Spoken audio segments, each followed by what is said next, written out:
Bienvenidos a la sesión número 7 de este método de aprendizaje. Esta semana ha sido muy intensa. Hemos tenido la visita de Tino Soriano, que venía a hacer un reportaje en Torrevieja. Estuvimos departiendo con él. Hemos estado en el concurso de fotografía de la Diputación, Miradas en la Arquitectura, cuyo fallo ya se ha producido, pero todavía no se puede desvelar. Lo que se puede desvelar es que el ganador de una de las categorías está aquí, está presente. El nivel ha sido muy elevado y los autores han presentado 72 obras muy elaboradas, muy trabajadas, y se nota que se está cociendo pues muchas cosas, ¿no? con el tema de la fotografía, alrededor de la fotografía.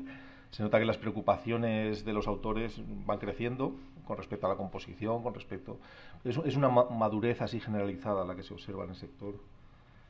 Inaugura nuestro compañero José Luis Villascusa en San Javier una exposición de fotografía de autor sobre el Mar Menor, y tenemos la oportunidad de verla hasta el 31 de marzo en el Museo Municipal de San Javier.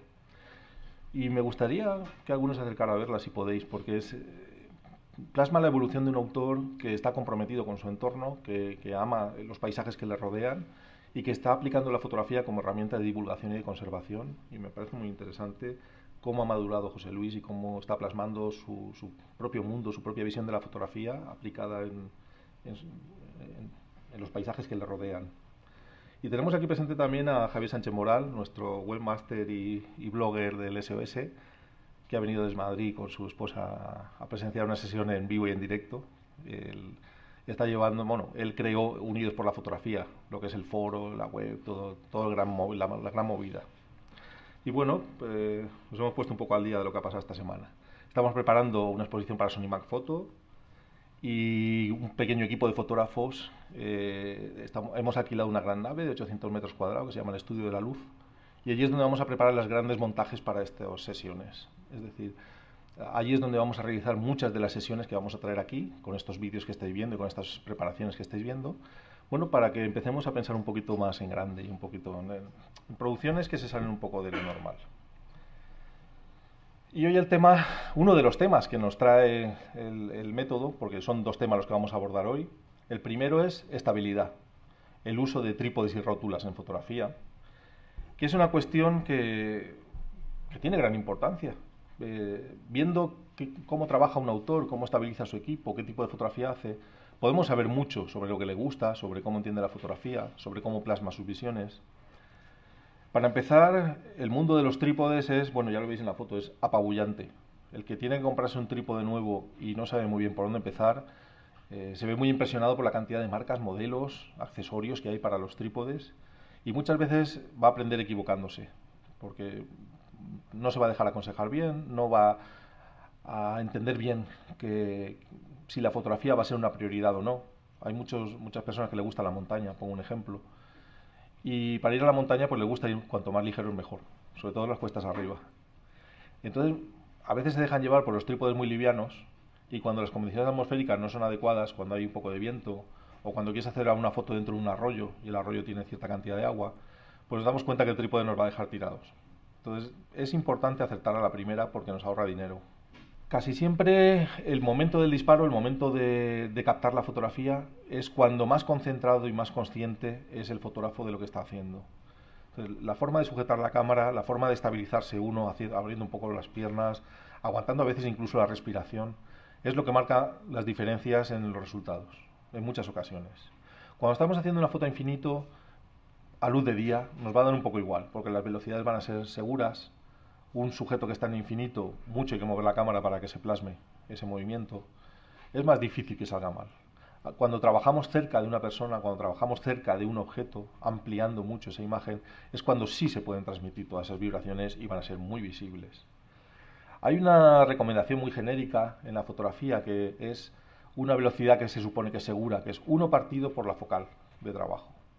De forma que si tenemos un 100 milímetros a un cienavo de segundo, se supone que la foto va a salir bien. Pero esta fórmula no tiene en cuenta a qué distancia estamos del sujeto, qué grado de ampliación estamos captando con la cámara. No es lo mismo disparar a un cienavo de segundo con un macro a una mosca que con un 24 milímetros a un paisaje. O con un 100 milímetros a un paisaje infinito. ¿Por qué? Porque las cosas que están muy cerca, amplifican mucho mi vibración. Se mueve mucho más distancia la cámara en una ampliación muy grande de una mosca que en algo que está infinito, donde la vibración apenas se va a notar, apenas se va a transmitir. Así que esto me parece que es muy optimista, muy optimista esta recomendación. Tanto más cuanto que el uso del trípode puede ser beneficioso para otras cosas.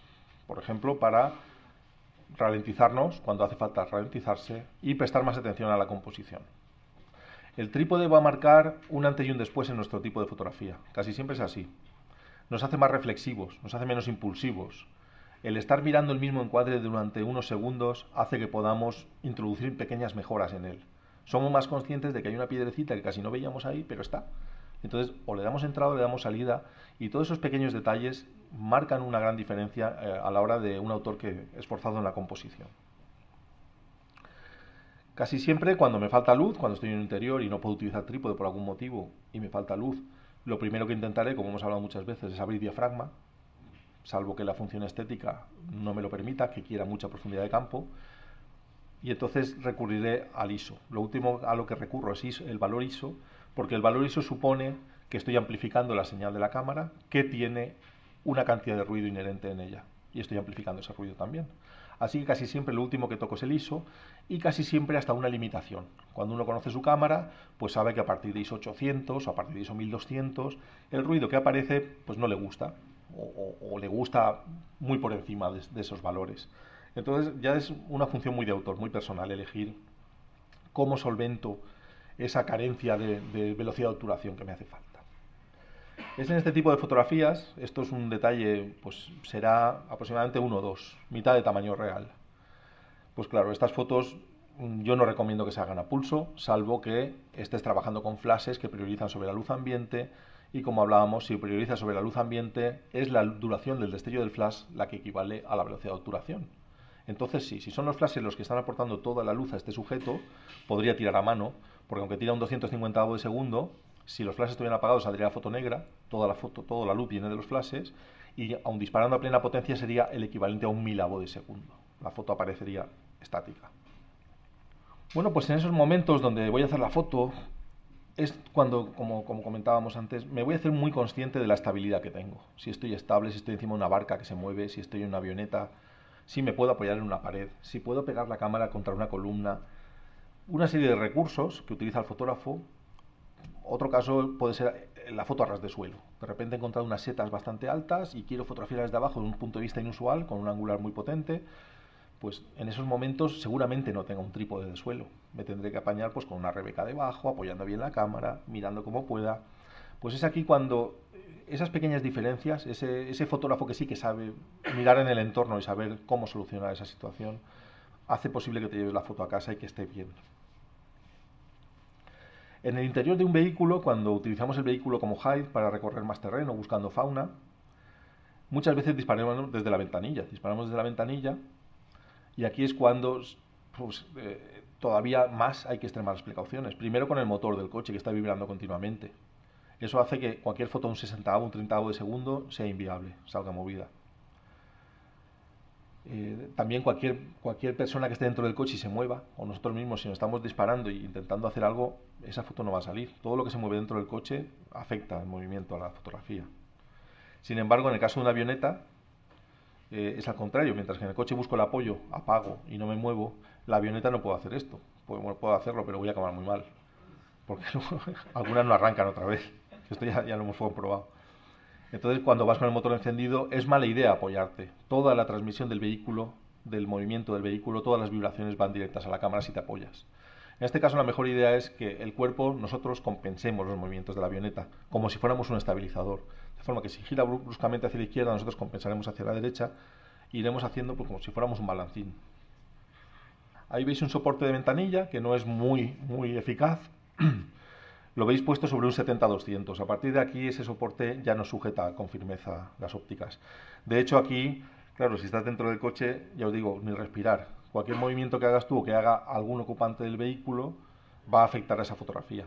Entonces, o estamos en velocidades muy altas o se va a notar. Esas pinzas vienen muy bien pues, para sujetar unos prismáticos, para hacer alguna foto pues, casual con un telecorto desde la ventanilla. Si tuviéramos un 400 milímetros es incluso más aconsejable quitar esta pinza y apoyarnos directamente sobre la ventana, bajando el cristal, que hacer la foto así. Y luego en la avioneta pues ya os he contado un poco la idea. Esta es un poco pequeñita, uno se preocupa de cómo van a cerrar eso con ese hombre ahí metido. Pues sí, cierra, pero malamente. Buscamos mucho pues qué tipo de avioneta es. No es que vibre más o menos, sino que son más o menos cómodas. Una Cessna de 4 plazas no es como un Bambino de estos. En el Bambino caben determinadas personas con determinados volúmenes. En una Cessna de 4 plazas incluso puedes llevarte la mochila con el equipo detrás. Y sobre todo es que la ventanilla se abre hacia arriba y la comodidad es mucho mayor. En un Bambino es una cuerda la que te limita la apertura de la cabina y cabe justo un objetivo de 77 milímetros de diámetro frontal cabe justo por el orificio, o sea que es muy incómodo porque o lo tienes justo a la foto o no puedes rectificar el movimiento. Estos son los factores que más afectan a que una foto tomada ya con trípode, es decir, ya hemos bajado del vehículo, estamos ya a pie de campo para hacer una foto. Estos son los factores que pueden afectar a que incluso con un trípode la foto salga movida. La estabilidad del conjunto trípode-cámara. El trípode, si lo metemos en el agua del mar, si lo metemos en el río, si hace viento, si no está bien estabilizado, aun con el trípode va a salir mal la fotografía.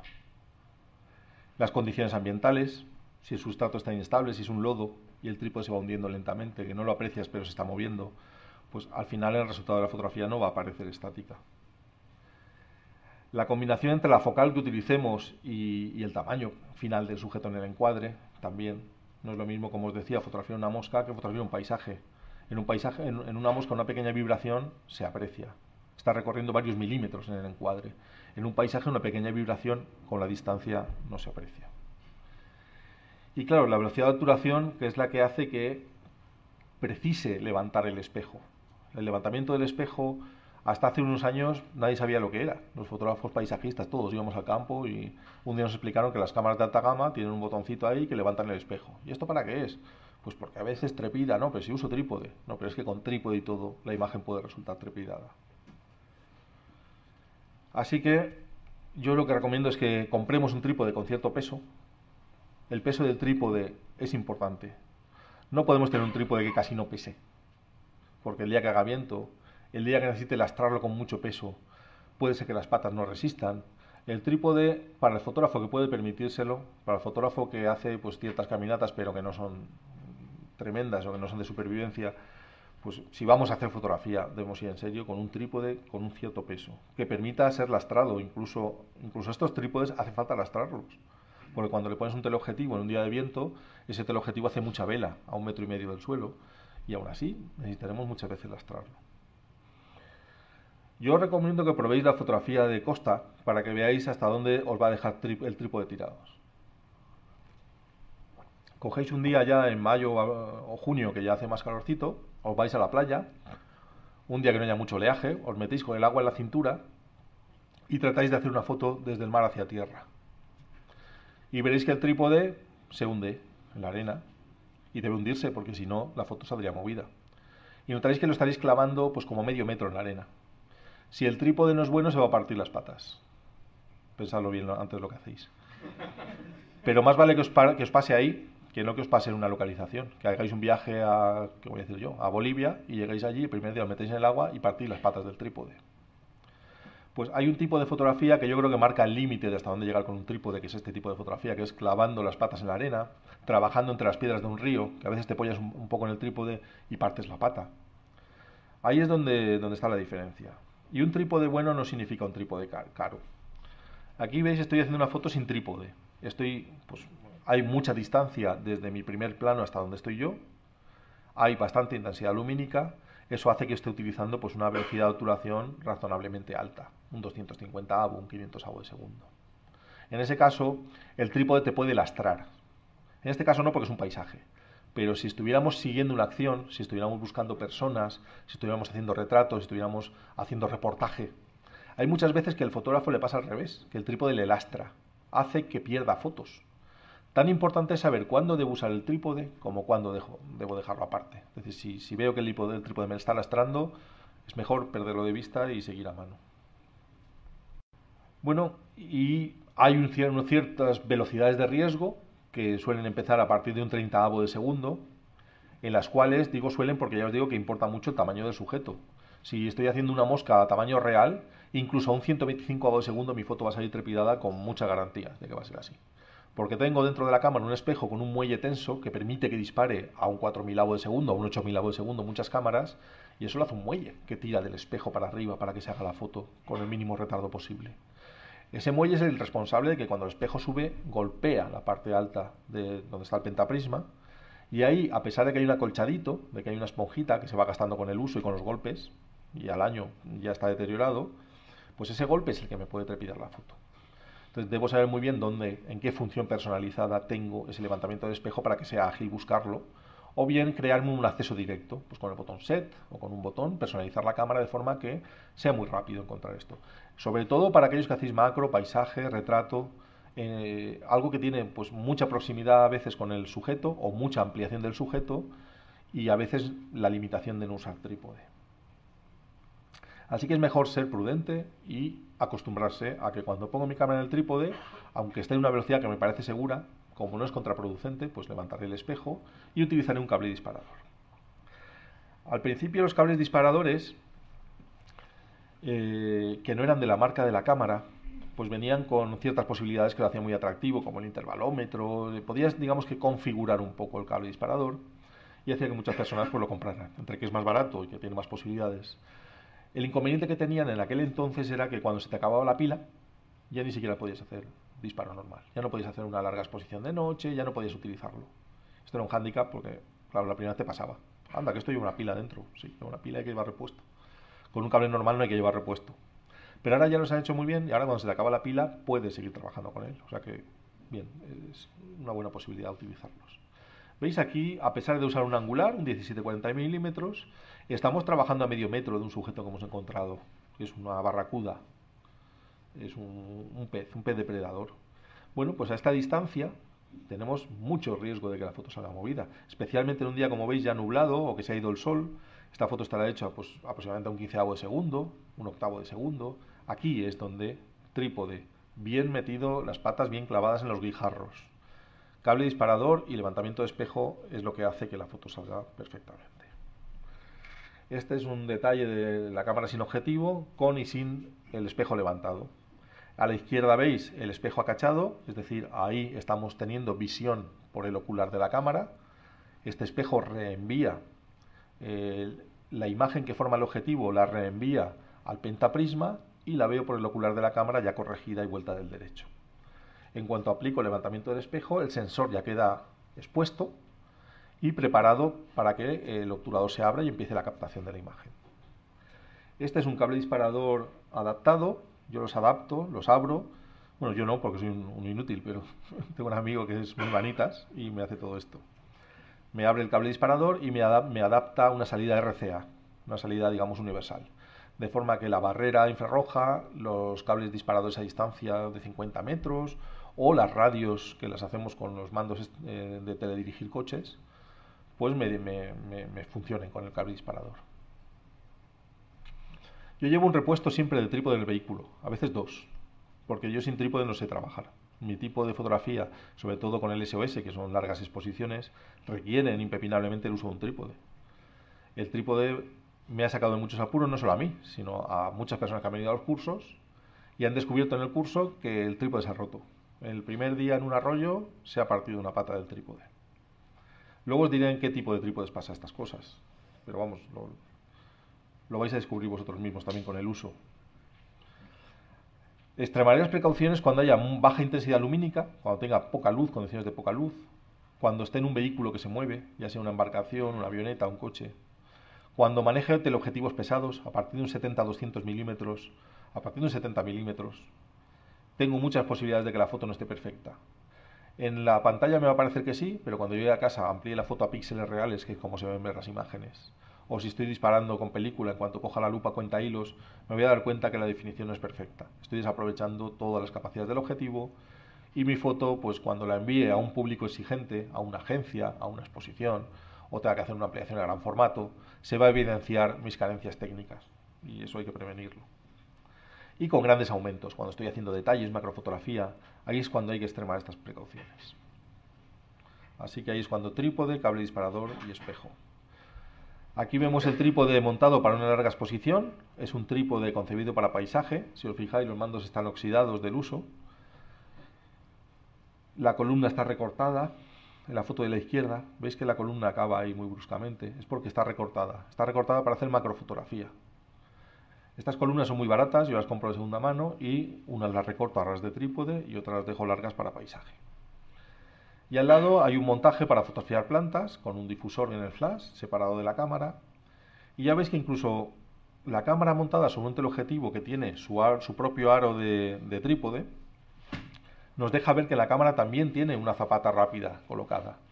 Es decir, todos los objetivos que tengan collar y todas las cámaras que tengamos deberíamos tenerlas con la zapata rápida preparada. De forma que cuando veamos algo que necesita trípode, no haya que cambiar la zapata, sino que simplemente se pone muy rápido y se hace la foto. Entonces, el precio de las zapatas lo permite y los sistemas de anclaje de los trípodes se maximizan con estas precauciones.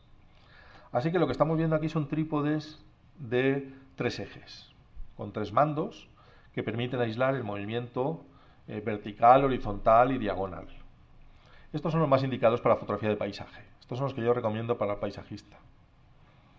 La rótula de bola nos liberaría 2 a la vez. El horizontal no, porque lo puedo tener aparte, con un mando, pero en cuanto toco la bola, la cámara ya me está perdiendo todas las otras 2 posibilidades. Es menos fino, yo creo, para fotografiar paisaje. Así que nos vamos a una tienda a comprar un trípode. En la tienda todos nos parecen magníficos, robustos, pesados. Uy, esto lo que pesa. Pero cuando me voy a una quedada digo, madre mía, si me he comprado un juguete. Si aquí todo el mundo viene con unos trípodes tremendos. Me empiezo a buscar en internet marcas y modelos y me vuelvo loco. Hay millones de trípodes donde elegir.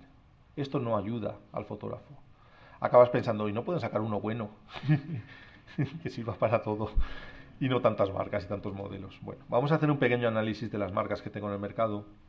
En la alta gama tendría Yizo. Yizo son trípodes que con su cabezal ya nos están costando 800 a 1000 euros, que lo hace prohibitivo para un usuario como yo, cutre, que busca maximizar la robustez, el precio y las prestaciones. Yizo solo tiene un problema, que no todo el mundo lo ha constatado, pero muchos usuarios sí lo han constatado, que son los adhesivos que pegan las patas a la columna central, a la parte central del trípode. Según Yizo, en un mail que yo he leído de uno de mis amigos que le dejó tirado el trípode, pues estábamos haciendo fotos y cuando él sacó el trípode se quedó la pata clavada, pues mandó un mail a Yizo y le dijeron que, claro, ¿cómo se le ocurre mojar el trípode? Vamos a ver, me he gastado 1000 euros en un trípode de montaña, de fibra de carbono para hacer barbaridades y me dice usted que no lo puede mojar. No, hombre, no lo moje, pues se estropea el adhesivo. ¿Y qué hago? Lo meto en la vitrina. ¿Y con qué hago fotos? Bueno, mi trípode está en la siguiente gama: altas prestaciones y precios contenidos, más o menos. Son los Manfrotto. Manfrotto me ofrece, bien, pues las prestaciones que yo necesito. Después habría una gama media, que también es funcional, pero no sé si vale la pena por la diferencia de precio. Es decir, cuando miro el precio de los trípodes que yo necesito y de una gama media, a mí no me vale la pena hacer experimentos pues con estas marcas. Pero a lo mejor ya lo tenéis y os puede dar buen resultado. Recordad que no solo es el trípode, va a ser después la rótula la que también marque las diferencias. Entonces el trípode es una base que simplemente tiene que ser estable y soportar el peso. Ahí tenéis Benro, Slick, Giottos, Togura, que están bastante bien hechos y si encontráis una buena oferta, pues puede valer la pena, ¿por qué no? Lo que sí que os digo es que lo que yo utilizo me dura 18 años de uso intensivo. De meterlo en el mar, de que le caigan piedras, de que me caigo con el trípode, de que se abolla una pata, de que Y estos me están durando 18 años, se oxidan, se putrefactan, los tornillos se corroen. El aspecto es horroroso. Si te vas a hacer de repente un encargo, ¿qué voy a deciros yo? Pues un encargo de social y llegas con tu trípode, te miran como diciendo, ¿este dónde ha sacado? Este busca los trípodes en los basureros. Pero bueno, son trípodes que se encuentran de segunda mano aún, se encuentran en eBay, están costando 70, 60, 80 euros, cuando los trípodes nos van a costar 220, 230 euros. Son más robustos, son más fiables. A veces no sabemos en qué, pero yo sí lo sé. Las partes móviles, las pestañas de las patas no se parten, están hechas de una aleación. Son esas pequeñas cositas las que hacen que el trípode dure más. Entonces, a ti te lo vas a poner al lado del mío y vas a decir, no, si son iguales. Hay pequeñas cositas que uno con el uso descubre que se acaban partiendo, que se acaban rompiendo, o lo ves en otros colegas y amigos que vienen a fotografiar a tu lado y ves que le está dando problemas el trípode. Y por supuesto, la gama baja, que es la que se empeñan en vendernos en todas las tiendas, es aquella, bueno, con estos trípodes no podemos hacer nada serio. En cuanto le pones un 180 macro encima, aquello ya tiene holguras, no da la talla. Acabaremos utilizándolos pues como trípodes de flash, por ejemplo, o para otras cosas, pero no para hacer una fotografía con un teleobjetivo encima, desde luego. Bueno, casi todos estos trípodes son míos, hay dos que no, que son prestados. Empezamos por la izquierda, es un trípode moderno de estos que con la columna hexagonal, que le puedes dar la vuelta y ponerlo así casi a ras de suelo y lo puedes poner en horizontal. No es nada estable en esta posición. De hecho, con un 180 macro, mi cámara y un 1.4 por, poniendo la cabeza a mitad, el trípode se cae. No me gusta, a mí este sistema no me gusta, pero bueno, ya os digo yo, esta es la parte subjetiva de la presentación, donde yo digo lo que utilizo por si os sirve de referencia y cada uno que piense, pues oye, yo como no lo uso el trípode así, sigo con mi Slick perfectamente o con lo que tenga. Al lado justo está Little Head, le llamo yo, cabeza pequeña.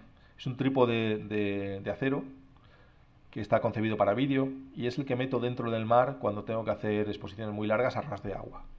Es un trípode muy sólido, que no se oxida, que, bueno, pues eso, me da estas prestaciones. Pesa aproximadamente 5 veces más que un Manfrotto 0.55, para que os hagáis una idea. Es muy, muy pesado. Lo llevo con rótula de bola, pues porque se la puse y no se la ha quitado. Pero no es lo que a mí me gusta.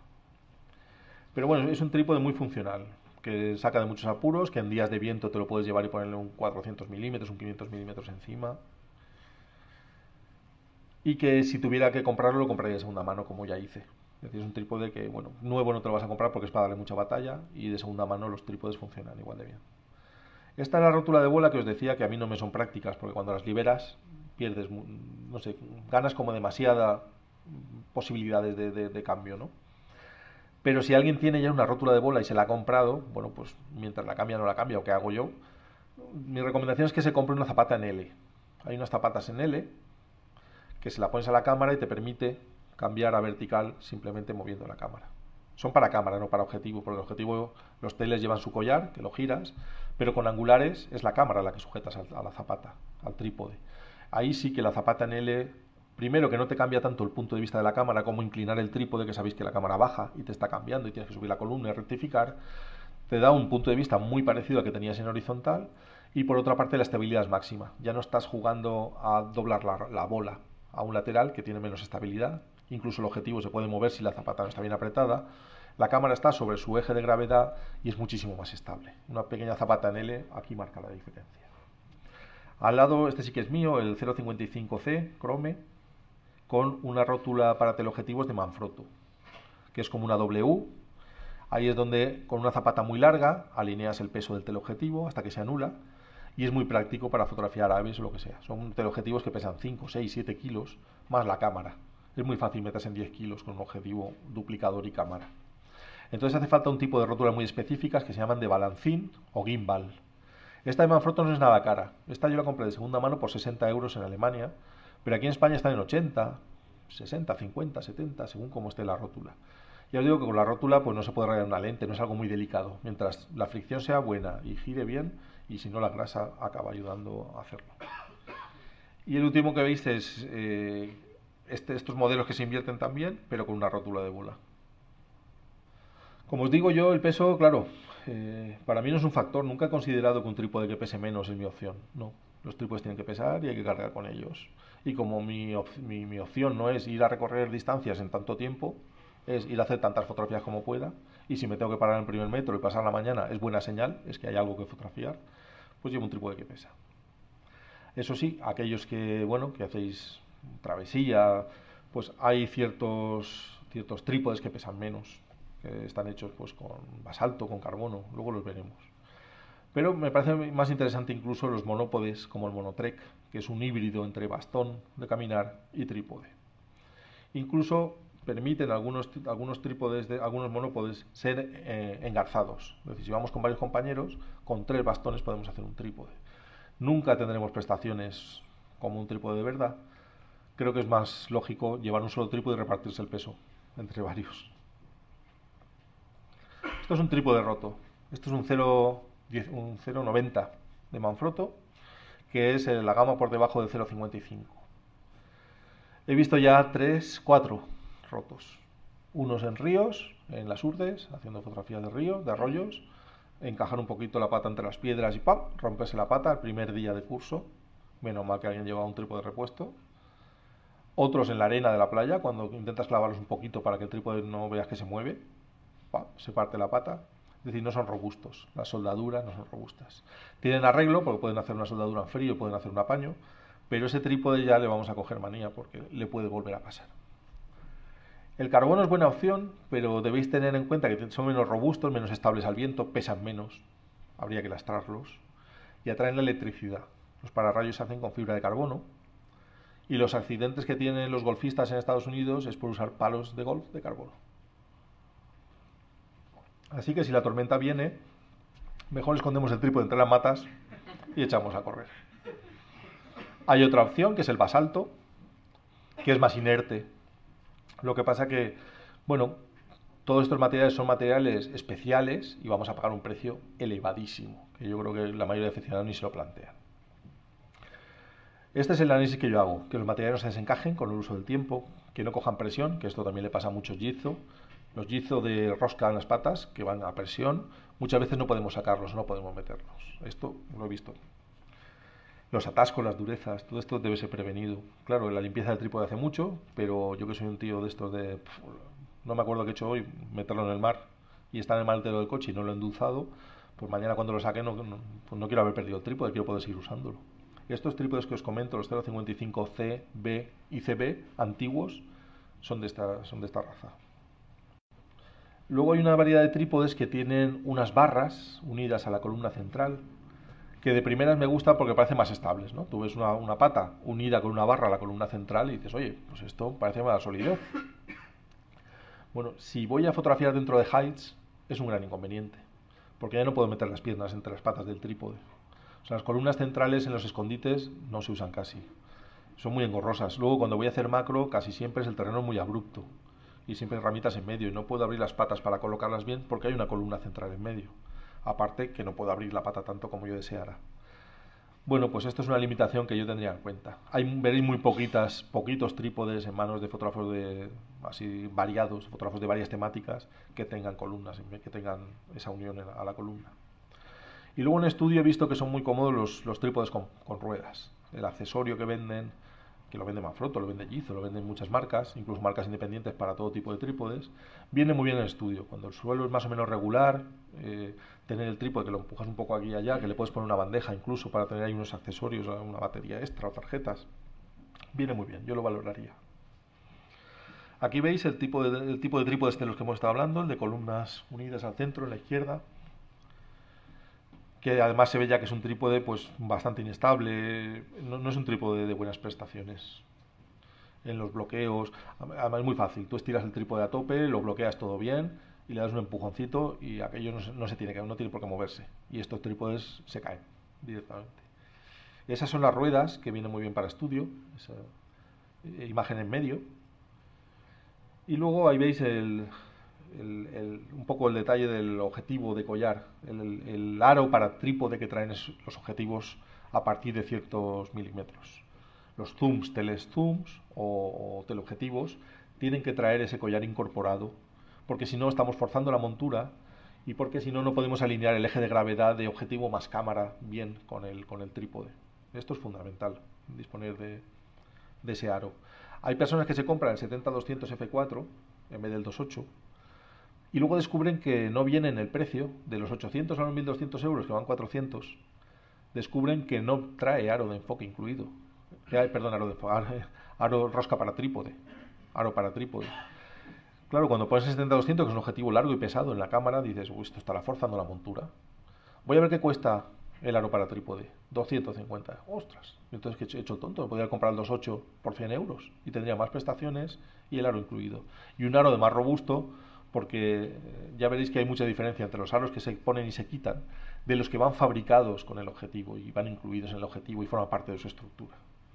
Las fotos de acción o con teleobjetivo, pues si no tenemos la rótula de balancín, que esa de Manfrotto es bastante asequible, hasta nueva creo que vale 140 o 150 euros y lo recomiendo para que tenga un teleobjetivo bueno, un 300, un 400. Si no tenemos esta rótula podemos optar a un monópode. Monópode, si tenemos algún monópode ya que usamos para trekking o para otra cosa, pues bien. Nos permitirá hacer barridos, aguantándolo bien, pues velocidades de obturación bajas, pero no es un trípode, no es un trípode. Luego, para una fotografía con teleobjetivo en un safari o desde coche o apoyándome como pueda, está bien llevar en el bolsillo los bean bag, lo que se llama bean bag, que es una bolsita de tela con un velcro que vacía no pesa nada, es una telita de un palmo por un palmo, que cuando la llenas de arena o la llenas de garbanzos o la llenas de arroz, pues acopla muy bien la forma de la cámara y permite realizar bastantes fotografías. Esto en los safaris se ve mucho, yo lo llevo y es bastante práctico. Hay quien lleva cojines, lo que pasa que el volumen a la hora de viajar no es nada práctico. Y si es una práctica habitual, lo que vamos a hacer con fotografiando desde el coche, lo mejor es una montura o soporte de ventanilla.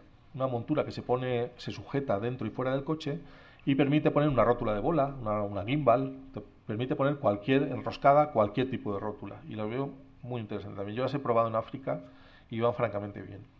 Lo único que, claro, quien se mueva en el coche afecta a tu foto. Es decir, cuando vas a hacer foto tienes que usar la mirada del tigre con el resto de ocupantes del vehículo para que sepan que en esos momentos nadie debe moverse.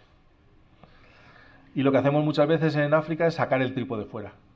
Tú estás en un vehículo que casi siempre van abiertos, son bastante abiertos, llevan una lona arriba.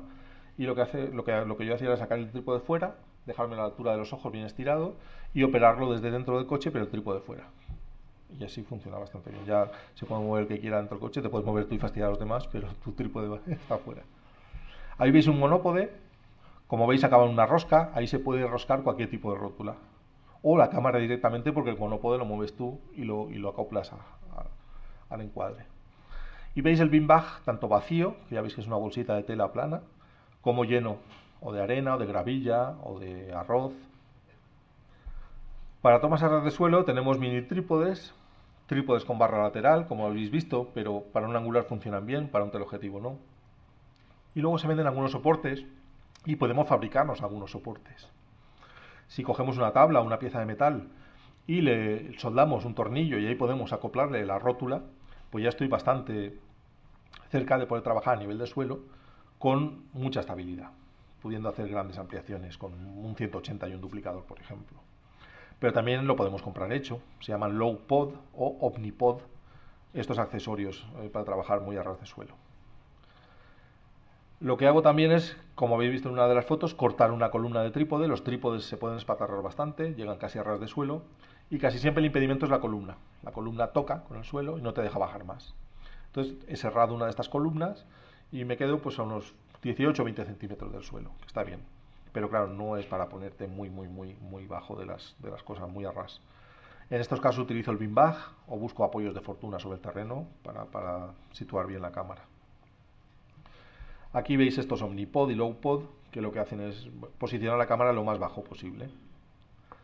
Son posiciones que luego son muy incómodas para encuadrar. Casi siempre cuando te compras un cacharrito de estos, al poco tiempo te das cuenta que necesitas o un visor en ángulo o un acople de vídeo para el ocular. Estás viendo una pantallita, más o menos el encuadre, es bastante incómodo, pero compensa mucho el resultado que obtienes. Estas fotos en contrapicado, con las amapolas ahí como si fuera un bosque, pues son muy efectistas, o las setas vistas desde abajo. Bueno, pues yo creo que para aquellos autores inconformistas y que están buscando puntos de vista subjetivos, está bien pensar en este tipo de accesorios. El trípode también viene muy bien si tiene un nivel de burbuja, pero no arriba, donde está la cabeza, sino bajo, donde puedo estabilizar las patas y nivelar, porque entonces todas las fotos, por ejemplo, de un seguimiento de un ave en vuelo, van a estar todas niveladas. Si nivelo arriba, en cuanto me mueva, se me va a desnivelar. Entonces, bueno, si hay algún trípode que veáis que tiene el acople bajo, los antiguos Manfrotto lo tenían y van a rosca, venden unos niveles que los enroscas y ya tienes el nivel en la base. Y está bien, está. En un high, por ejemplo, de estos de reflejos, de bebedero, que hay una línea al final, pues una vez que has nivelado la base ya puedes mover la cabeza en cualquier dirección que está nivelada. Las cámaras ya sabéis que últimamente vienen con un nivel virtual que nivelas, pero lo mismo, estás nivelando esa foto. En cuanto muevas la cámara, el nivel se desactiva y tienes que volver otra vez a buscarlo. Mientras que con los trípodes, si nivelas la base del trípode, que es lo que se hace en vídeo para una panorámica, pues viene muy bien. Y de esto ya os he hablado, de los trípodes estos de acero, que se utilizaban antes para las cámaras de vídeo porque pesaban mucho, para meternos en mares, en lagos, en ríos, con el agua más o menos calmada, lo podemos hundir bastante hasta que enrasarlo casi con el agua y poder fotografiar. Ahí se consiguen, bueno, pues fotos pues, con mucha sensación de lugar, con una estética diferente, no es lo que estamos acostumbrados a ver. Casi siempre hacemos la foto desde la orilla, pero en cuanto uno se mete dentro del agua, cuanto más se mete dentro del agua, más rara, más inusual es el punto de vista y más sensación de lugar obtiene.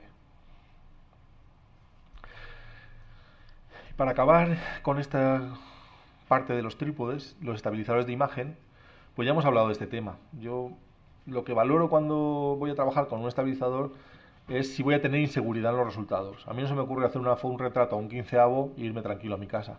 Me iría pensando, y eso estará bien. Entonces, creo que esta reflexión es la que tenemos que hacernos todos. Aparte de obtener la misma calidad con un objetivo sin estabilizar, que tiene menos lentes, tiene 5 lentes menos dentro, y que además se están moviendo, pues el trípode acaba con todo esto.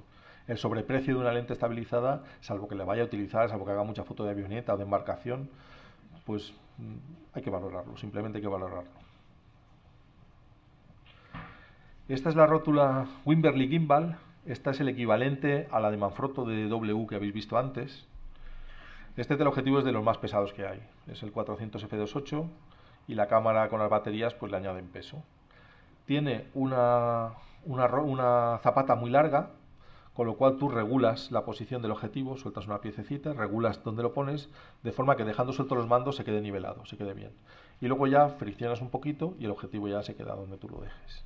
Es hidrostático, es decir, que la presión se aplica muy poco a poco, no te cambia la posición de la cámara y puedes llegar a bloquearlo como si fuera una sola pieza. Son caras, están a partir de 500 euros. Hay algunas versiones más básicas que acaban de salir al mercado por 260, 280, lo he visto yo en algunas tiendas. Si tenéis un 300, un 400, un 500, yo creo que tarde o temprano os lo vais a plantear, porque cuando lo usas con un solo dedo, un objetivo que pesa 7 kilos, te das cuenta que por ahí va la cosa. Vamos a dedicar un poco de tiempo al cabezal, a la rótula. ¿Qué rótula me compro? De nuevo, tengo muchas variedades, pero debo considerar qué peso le voy a poner encima y qué tipo de fotografía voy a hacer. Si es un teleobjetivo, bueno, cuando compro el teleobjetivo me voy a dar cuenta que muchos traen ya ese aro o el collar que permite la fijación al trípode y ahí debo colocar una zapata larga, siempre, porque si le pongo un duplicador ya me está cambiando el centro de gravedad y si quiero poder manejarlo bien y con garantías, el centro de gravedad debe estar bien alineado. Ya hemos comentado lo de disponer en todos los objetivos y en las cámaras zapatas rápidas. Yo utilizo hexagonales, zapatas hexagonales, con 6 puntos de anclaje. Las cuadradas me daban mal rollo, se movía. De hecho, en un viaje que hice recientemente con un compañero de aquí de Alicante, naturalista, me decía, me están saliendo movidas, le meto la lupa a tope y las veo movidas, déjame ver la tuya. Oh, la tuya está estática, ¿por qué? Y cogí su cámara y se movía. Y era que la zapata cuadradita no estaba cogiendo bien la cámara. La hexagonal, bueno, son más puntos de anclaje. Así que debo buscar rótulas compatibles. Si voy a comprar 2 o 3 rótulas que sean lo más compatibles posibles. La gimbal, la de balancín, no me permite poner una hexagonal. Son, como os digo, zapatas muy largas que permiten el desplazamiento de la lente atrás y adelante. Y aquí no puedo elegir. Aquí tengo que tener mi teleobjetivo con esa zapata y ya no moverlo. Pero para macrofotografía, si voy a tener un cabezal de cremallera para macrofotografía, si voy a tener una de 3 ejes para paisaje y si voy a comprar una de bola para viajes, por ejemplo, procuraré que todas tengan zapata hexagonal, de forma que las zapatas sean compatibles con todas las rótulas que tenga. Y recuerdo, aquellos que ya tengáis la rótula de bola, probad de algún compañero la zapata en L, probad cómo va, porque veréis que por los 20 o 25 o 30 euros que cuesta vale la pena pasar de horizontal a vertical con esa facilidad. Bueno, hay un detalle de esa zapata hexagonal, que la veis ahí puesta en un 70-200. Como veis, lleva un aro de trípode incorporado, el fundamental. Aquí vemos en el centro una de 3 ejes robusta, para poner encima equipos de 7, 8, 10, 12 kilos, y lo maneja bien. Veis que los mandos son gruesos para poder apretar fuerte, tienen unos mandos grandes de goma para poder friccionar bien, y ese trípode, una vez bloqueado, pues da muchas garantías de que la foto va a salir bien. Y al lado tengo pues un ejemplo de cabeza muy limitada, pues para hacer fotos con 17-40, con 18-55. En cuanto me metan un teleobjetivo de cierto peso o las condiciones ambientales no sean favorables o esté en un sustrato que no es el adecuado, ese cabezal me va a dar problemas. Además ya veis que la zapata es cuadrada y la fijación no parece muy sólida. Esto es lo que sucede. Cuando compráis un trípode, lo primero es llegar a casa, estirarlo entero, poner la cámara encima y tratar de moverla. Y veréis que con un dedito rozándolas ya se mueve. Esto no pasa con un trípode robusto. Así que uno se encuentra, si le gusta hacer fotografía de muchas cosas, que o tiene varias rótulas específicas, o tiene una rótula para cada cosa para hacer las cosas bien, o te buscas una que, bueno, pues que sin ser la mejor para todo, pues te permite hacer de todo, aunque tenga ciertas limitaciones. Esta para todo sería la rótula de bola. La rótula de bola te permite hacer un poco de todo, pero no es la más cómoda para cada una de las disciplinas. Para teleobjetivo hemos hablado del balancín, de esa rótula que permite ponerle mucho peso encima y lo equilibra muy bien. Yo además ese tipo de balancín, una vez que lo compréis, un gimbal de estos, ya sea de Manfrotto o de Wimberley o el que compréis, como tiene esa zapata tan larga, nos va a venir muy bien para hacer macrofotografía. Es un trípode hidrostático que se bloquea muy fácil y muy bien, sin vibración y sin movimiento, o sea, no te cambia el encuadre cuando lo aprietas, que con algunos pasa. Y esa zapata tan larga nos puede servir de raíl de enfoque. Si estoy haciendo macrofotografía y no me he acercado lo suficiente, no tengo que mover todo el equipo, tocar las ramas, mover aquello, no. Cojo, suelto, libero la zapata y adelanto ligeramente la zapata y voy a usar la zapata de la cámara, que es aproximadamente 20-25 centímetros de longitud, lo que tengo para usar como raíl de enfoque atrás y adelante. No es igual de versátil que un plato micrométrico, que sabéis que tiene movimiento en 3D, podéis mover en horizontal y en vertical, en horizontal y en profundidad, en tridimensional, pues unos 20 centímetros en total, 10 a cada lado, hacia adelante y hacia detrás, pero tenéis esa versatilidad de hacia adelante y hacia detrás, que en macrofotografía es importante. Así que este del balancín es muy adecuado para usar con el 180 macro. Aquí nos veis de fotografía de paisaje, en Río Tinto, y todos llevamos la rótula de 3 ejes. Para paisaje yo creo que es lo más recomendable. Aquí veis en detalle los dos balancines de los que hemos estado hablando. A la izquierda está la Wimberley, cuyas versiones más baratas o cuyas imitaciones más baratas andan por los 260, 280. Y al lado tenéis la de Manfrotto, que debe estar en 180, 170. Pero yo las compraría de segunda mano, ya os digo. La de Manfrotto, pues ya veis que es más rudimentaria, no es hidrostática, va simplemente con palometas, que aprietan más, aprietan menos. No consigues una estabilidad como la Wimberley. Cuando estás haciendo, por ejemplo, estés metidos en un hide a las 6 de la mañana, viene una garza real, se os pone quietecita, y ella está muy quietecita, los bichos cuando se quedan quietos se quedan muy quietos, el problema va a ser tú, con tu cámara y tu trípode. Cuando haces una foto con este de Manfrotto intentando bloquearlo a tope con el 400 en 1,4 por a 2 segundos, la foto está movida. Esto me ha pasado muchas veces, la foto va a la basura. Mientras que con el otro no, con el otro levantando el espejo y haciendo lo mismo, la foto sale bien. Seguimos con los tipos de rótulas y voy a hacer macro y teleobjetivos cortos para retrato, 70, 200, 300, hasta 300 diría yo. Podéis comprar una rótula de cremallera, que es reemplazable por la de 3 ejes o la de bola, pero va mucho mejor porque primero que el bloqueo es hidrostático y segundo los mandos te regulan el movimiento de la rótula. Puedes mover la rótula con precisión con los propios mandos. Y yo le pondría un plato micrométrico encima, para aquellos especialistas en macro o sobre todo en macrofotografía, desde luego. En retrato no hace falta el plato micrométrico porque te puedes mover con más libertad. Casi por último, hablar de que hay muchas cámaras que permiten hacer vídeo. Si nuestra cámara permite hacer vídeo, me está gustando esto del vídeo, pues los cabezales de los que hemos estado viendo hasta ahora no permiten regular la fricción y la fricción no es adecuada para hacer una buena panorámica o un buen tilt o un buen paneo vertical. En este caso, puede ser que nos condicione mucho, porque los cabezales profesionales de vídeo para estas cámaras de fotografía que hacen vídeo me pueden permitir incluso sujetar un buen teleobjetivo. Yo he visto a Neil Benby trabajando con un 500 o Marcus Varesbo con un 500 milímetros en una rótula de vídeo profesional, de las que venden para hacer vídeo con las cámaras. Me puede condicionar. Entonces, si voy a hacer fotografía y vídeo, me compraría una de estas cabezas. Podéis regular, son hidrostáticas también, y de fricción regulable. Entonces, a la hora de hacer una panorámica, pues según el peso que tienes encima, le puedes decir más o menos fricción para más o menos suavidad. Algunas tienen retorno, de forma que si vas a hacer una panorámica vertical, tú acachas el mando, regulas la fuerza y él solo recupera. Es decir, tú no tienes que hacer ninguna fuerza ni nada. Es una forma muy suave y muy medida de hacer un paneo y que quede bien. Y ya pasamos a las últimas que vamos a ver hoy, que son las panorámicas y 3D. Rótulas para hacer fotografía panorámica y 3D, que permiten, por un lado, nivelar todo el conjunto, y por otro lado encontrar la entrada pupilar, que también le llaman punto nodal, pero no es del todo correcto teóricamente. La entrada pupilar del objetivo, para que luego no se solapen, no cambien las cosas de posición y al montar una 3D pues veamos cosas raras. Nos puede valer alguna rótula, bueno, con una rótula cualquiera yo he hecho panorámicas con una rótula de 3 ejes, intentando más o menos que coincida toda la proporción de cielo y se puede. Pero una persona que se vaya a dedicar a ello profesionalmente, que vaya a buscar unos resultados, pues no le cuesta mucho disponer de este tipo de material y tener precisión. Aquí veis a la izquierda la rótula para macro, las hidrostáticas de cremallera, con esos movimientos que podéis hacer medidos, podéis regular cada vez que giráis cuánto mueve la rótula. Y esta hidrostática de fricción regulable, que es la que tengo yo, la 501 HDV, es la que utilizo yo para hacer vídeo con cámara de vídeo o con cámara de fotos, pero que soporta muy bien el peso de un teleobjetivo encima.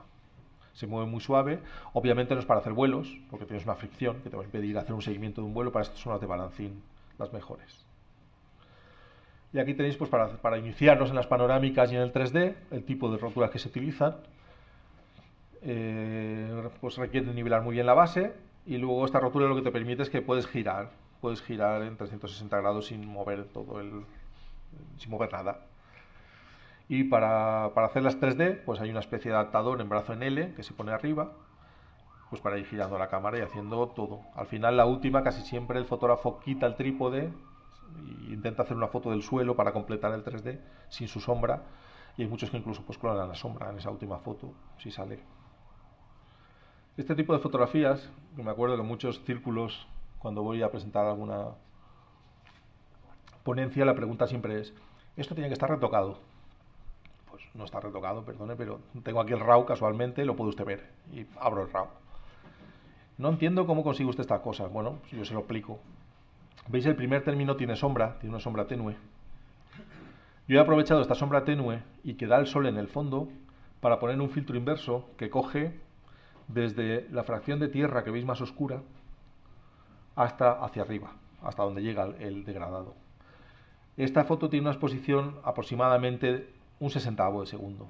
En un sesentavo de segundo es muy difícil mover el filtro, pero se puede. Aquí te la juegas a hacer muchas y que una salga.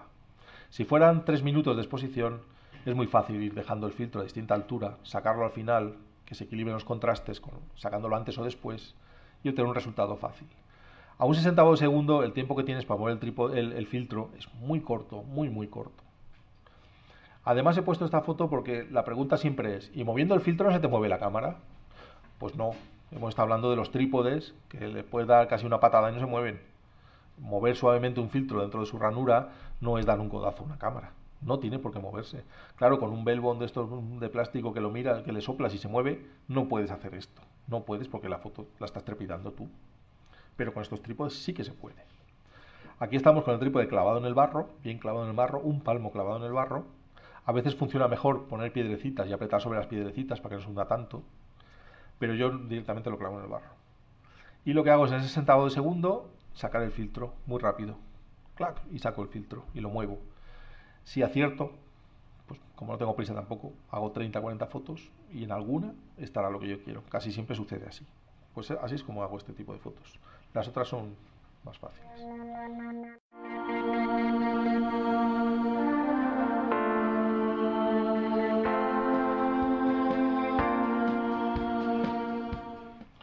Vamos a ver la segunda parte de la presentación, que es los géneros y las funcionalidades de la fotografía. No es un aspecto práctico a primera vista, no es algo que nos vaya a ayudar mañana a hacer fotos como una rótula, como un trípode, pero creo que es algo que, dada la madurez que está teniendo el sector últimamente, los fotógrafos ya están planteando muchas cosas que nunca se habían planteado antes, cosas de creatividad, cosas de cómo expongo, dónde expongo, quiero que mi obra refleje una madurez, refleje un sentido, y este tipo de cosas, pues creo que está bien que profundicemos en ellas, creo que sí. Es complejo hablar desde la teoría. He leído muchos libros sobre disciplinas, géneros, temáticas en la fotografía. Y pensaba que me iba a encontrar otra cosa cuando profundizara. Es decir, cuando encontrara las posiciones más maduras de los autores en este respecto, pensaba que las divisiones iban a ser muy, muy claras. Desnudo, bodegón, retrato. Pues no siempre ha sido así. La clasificación más compleja que he encontrado, que es la de Concha Casajús, que me parece adecuada para exponer y que todos entendamos cómo ha clasificado Concha todas estas disciplinas. De hecho, intentamos traerla al programa, pero bueno, no ha podido ser, pero la oferta estaba hecha. Me he encontrado con esas complejidades que no sé qué tal. Cuando las exponga no sé qué tal las vamos a ver. Para mí, la importancia es la que voy a exponer ahora mismo, que es cuando surgió la fotografía hubo una gran reacción en contra, porque quienes quisieron calificar a la fotografía como un nuevo arte se encontraron con la oposición de quienes decían que no podía ser. Primero, que aquello era una máquina, y segundo, que la máquina lo que hacía era captar una realidad, y que no había nada de artístico en captar una realidad tal y como es y tal y como todos la vemos. Ahí empezó la controversia. Surgió una corriente, se llamó pictorialismo, que, bueno, nos ha hablado ya José Carlos Robles de esta corriente. Quiso cambiar esa realidad, basándose en la unicidad y en la artesanía. Es decir, vamos a hacer una fotografía única, que sea irrepetible, única, pues porque va a tener un tratamiento que nunca lo vas a poder hacer igual, y manufacturada o artesana. Vamos a pintar, vamos a poner esto así con la mano y vamos a hacer este tapado y vamos a desenfocar aquí, vamos a hacer esto allá. Pues alejarnos de la fotografía durante un tiempo hizo que el término fotografía fuera despectivo. Cuando enseñabas algo que carecía de artístico, era fotográfico. Así es como surge un poco esta controversia, ¿no? Que llega hasta hoy. Ahora mismo estamos viviendo, solo hace falta meterse en Flickr y ver que el 70% de las fotos tienen algún tipo de retoque. Esto es un pictorialismo, es de nuevo un esfuerzo del autor por alejar su obra de la realidad, por diferenciarse, por crear arte. Entendiendo algunos de ellos, que sin esto no hay arte, es decir, que la fotografía de por sí no puede ser arte. Estamos todavía en el viejo debate. Digamos que oficialmente se ha admitido que sí. Tú haces una foto y ya expresa un punto de vista único, una inquietud única, una forma de encuadrar. Si vamos 4 de nosotros a hacer una foto, va a ser difícil que luego veamos un resultado parecido siquiera. Va a ser muy difícil. Uno habrá hecho una larga exposición, el otro habrá usado el flash, el otro se ha acercado más, el otro se ha quedado fuera con un tele. Creo que ahí es donde se basan estas diferencias. Esta es usar la fotografía como reproducción. Vamos a reproducir pintura. ¿Os acordáis de la heliografía o el heliograbado? Que era captar imágenes de algo que era pictórico, que ya estaba hecho. Quizá el cambio se produce a raíz de un autor que se llama Emerson, que lo hemos visto aquí, con su libro Vida y paisaje en las provincias de Norfolk. Es la primera vez que se reconoce que la fotografía sin aditamentos, sin manipulaciones, puede alcanzar el estatus de arte. Así que Emerson, la gran virtud que tiene es que es un fotógrafo moderno, que ha entendido ya que la fotografía es un lenguaje nuevo, distinto. De hecho, luego los pintores lo entendieron también. Sorolla, por ejemplo. Sorolla, si veis algunos de sus cuadros, son fotografías. Las personas están inclinadas como si hubieran fotografías desde encima. Hay una porción de cielo muy pequeñita que dices, ¿y por qué no ha pintado más cielo? Pues porque es moderno. Está aplicando lo malo de la fotografía que está trayendo al arte, que es romper el formulismo que ha costado miles de años de alcanzar sobre composición, para hacer algo fresco, distinto, nuevo. Y de esto va el arte, de transgredir las normas clásicas o las normas no clásicas, y va y viene entre los límites. Para mí, la división básica que se puede aplicar a todas las disciplinas de fotografía es el pictorialismo o el documentalismo. El pictorialismo entendido como retoque ya se va a quedar fuera, no es fotografía, solo hay que leer las últimas publicaciones para ver que los expertos se están dejando fuera de la fotografía el retoque. Y recibo muchos mails preocupantes al respecto. Mire, admiro a este fotógrafo y a este. ¿Me va usted a decir que ahora ya no son fotos, que lo que han hecho no son fotografías? Pero mire, no lo digo yo, si no es mi opinión, yo estoy recibiendo información de muchos sitios y trato de ver qué está pasando a mi alrededor y de comunicarlo.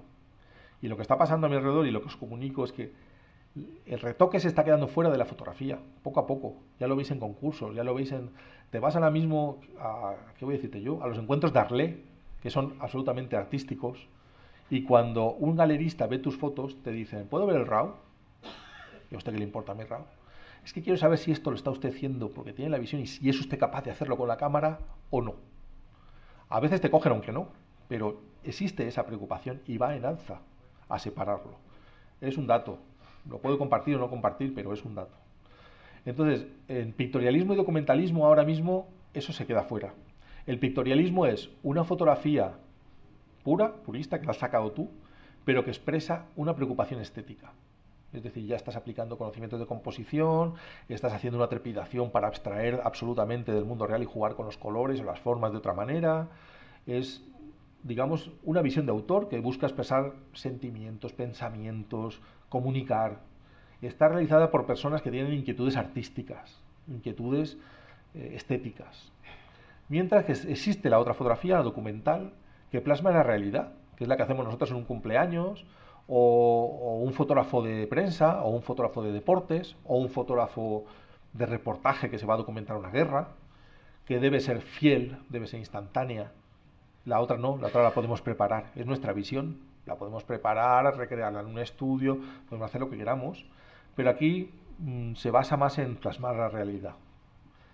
Lo pueden hacer personas que o no han profundizado mucho en conocer el lenguaje del arte, o bien lo conocen y lo ignoran porque en realidad no tiene nada de peyorativo. Hay quien quiere ver en la fotografía documental algo peyorativo y no lo es.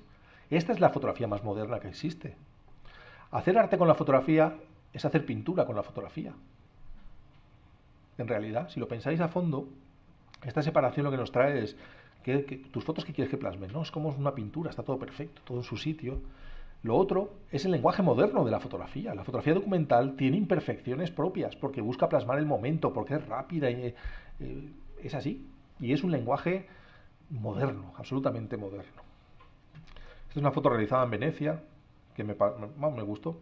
Estaba haciendo la gaviota sola con los reflejos, mucho más abstracta, hasta que pasó este señor. Y ahora que estoy estudiando mucho de composición, pues ya sé que si hay una persona en el encuadre, ya llama más la atención del público. O sea, me esforcé en hacer una variación con una persona en el encuadre que además parece que mira la gaviota, pero me está mirando a mí metido en el charco este.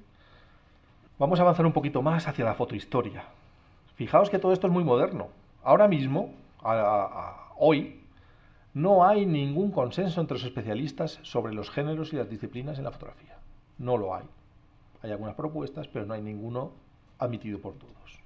Fijaos que estamos hablando de finales de 1990, ayer, como el que dice.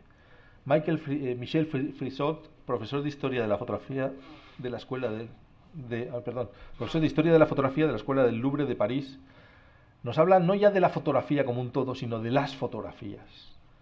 Y nos dice que debemos revisar la fotohistoria para que los especialistas en cada materia, en cada tipo de fotografía, aporten esas divisiones que puede haber, esas disciplinas o subdisciplinas, y podamos avanzar en la materia. Solamente se admite desde el principio esa diferenciación entre fotografía publicitaria y de prensa, porque sabéis que hay ahora mismo asociaciones profesionales que separan ya la publicidad y la prensa. Entonces, se admite como una separación ya. Aquí vemos ya algo de fotografía de arquitectura. Ya os digo que para este método de aprendizaje vamos a tocar todos los temas que podamos. Para el próximo ya viene un especialista y a partir del próximo yo creo que casi todos ya tienen un especialista que va a venir a comentarnos cómo hace él su obra en concreto. Tenemos una versión de José Manuel Susperregui que propone 5 grandes grupos: artística, documental, de prensa, de moda y publicitaria. Pero luego piensas, ¿está aquí naturaleza? ¿Desnudo? ¿Está el bodegón?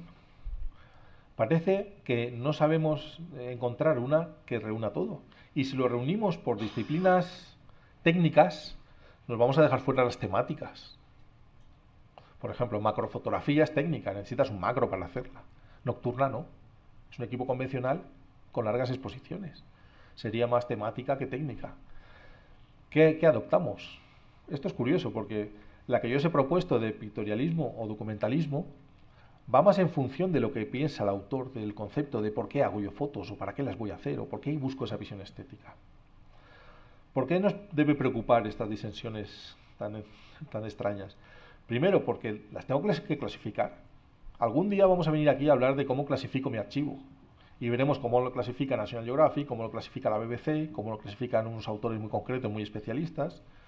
Pero aquellos que tocáis varias disciplinas, pues esto os podría servir para clasificar un archivo.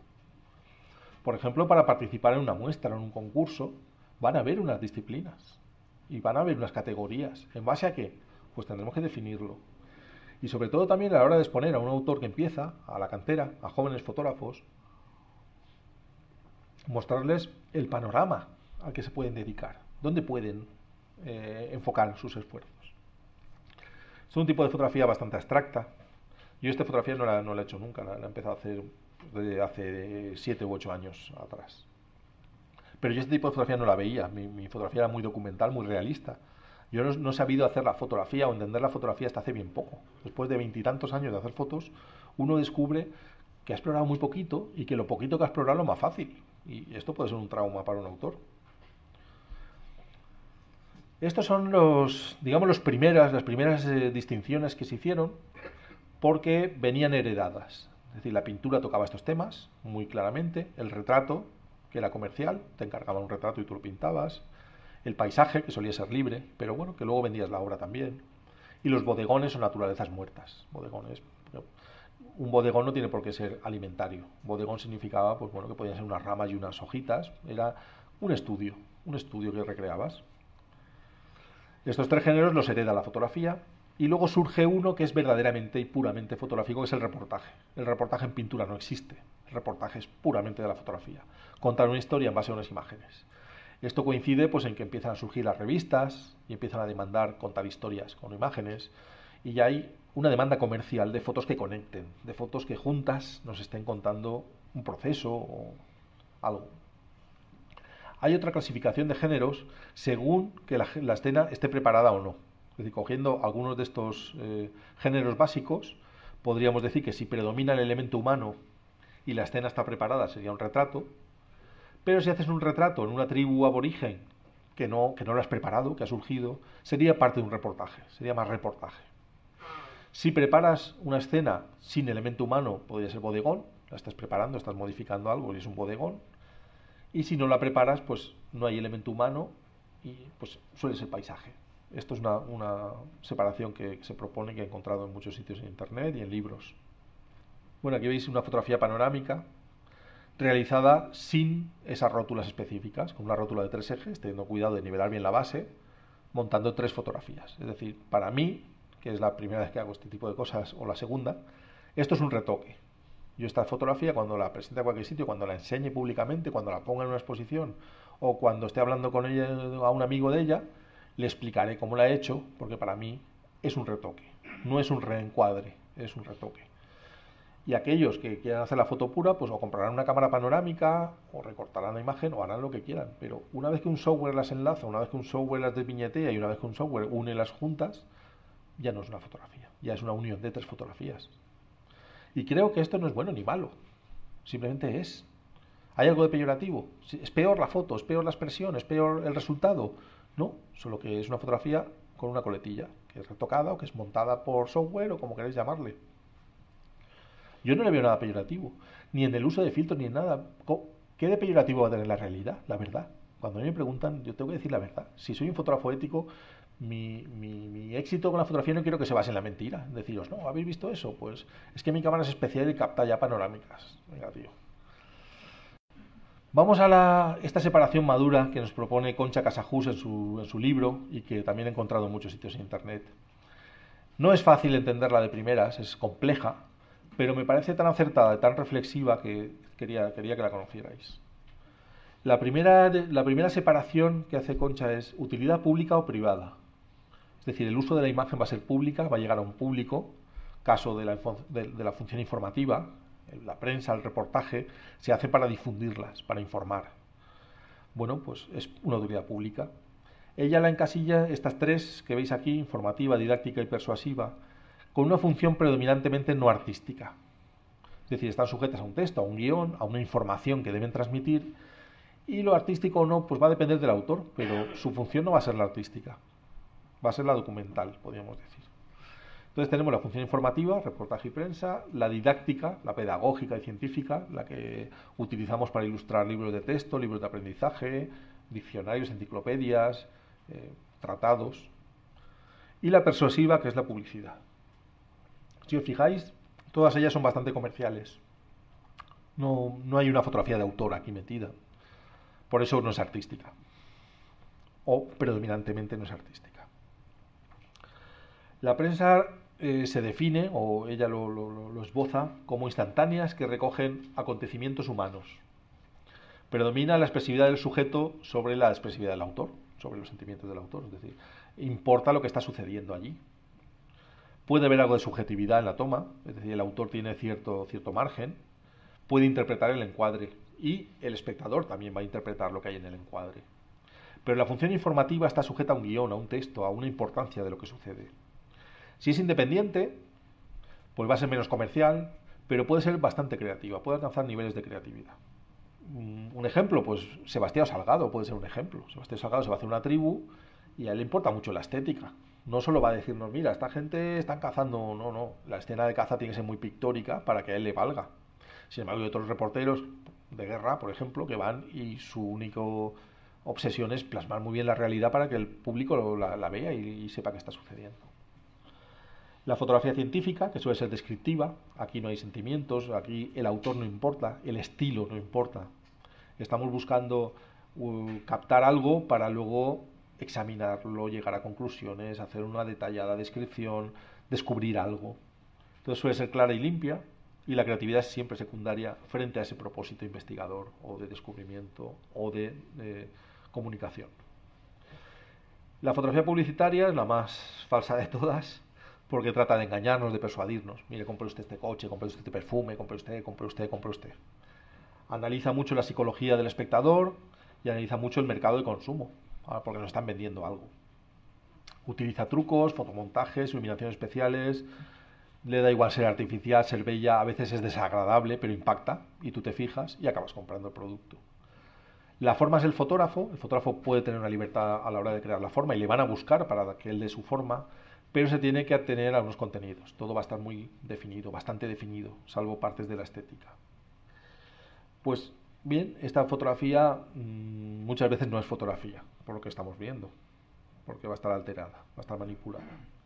¿Veis este tipo de fotografía en interiores? Con gran profundidad de campo. Intuimos que hay poca intensidad de luz, es un interior bastante oscuro, con muebles muy oscuros. Pues está realizada a mano, pero gracias a que había un gran cenicero donde te puedes apoyar.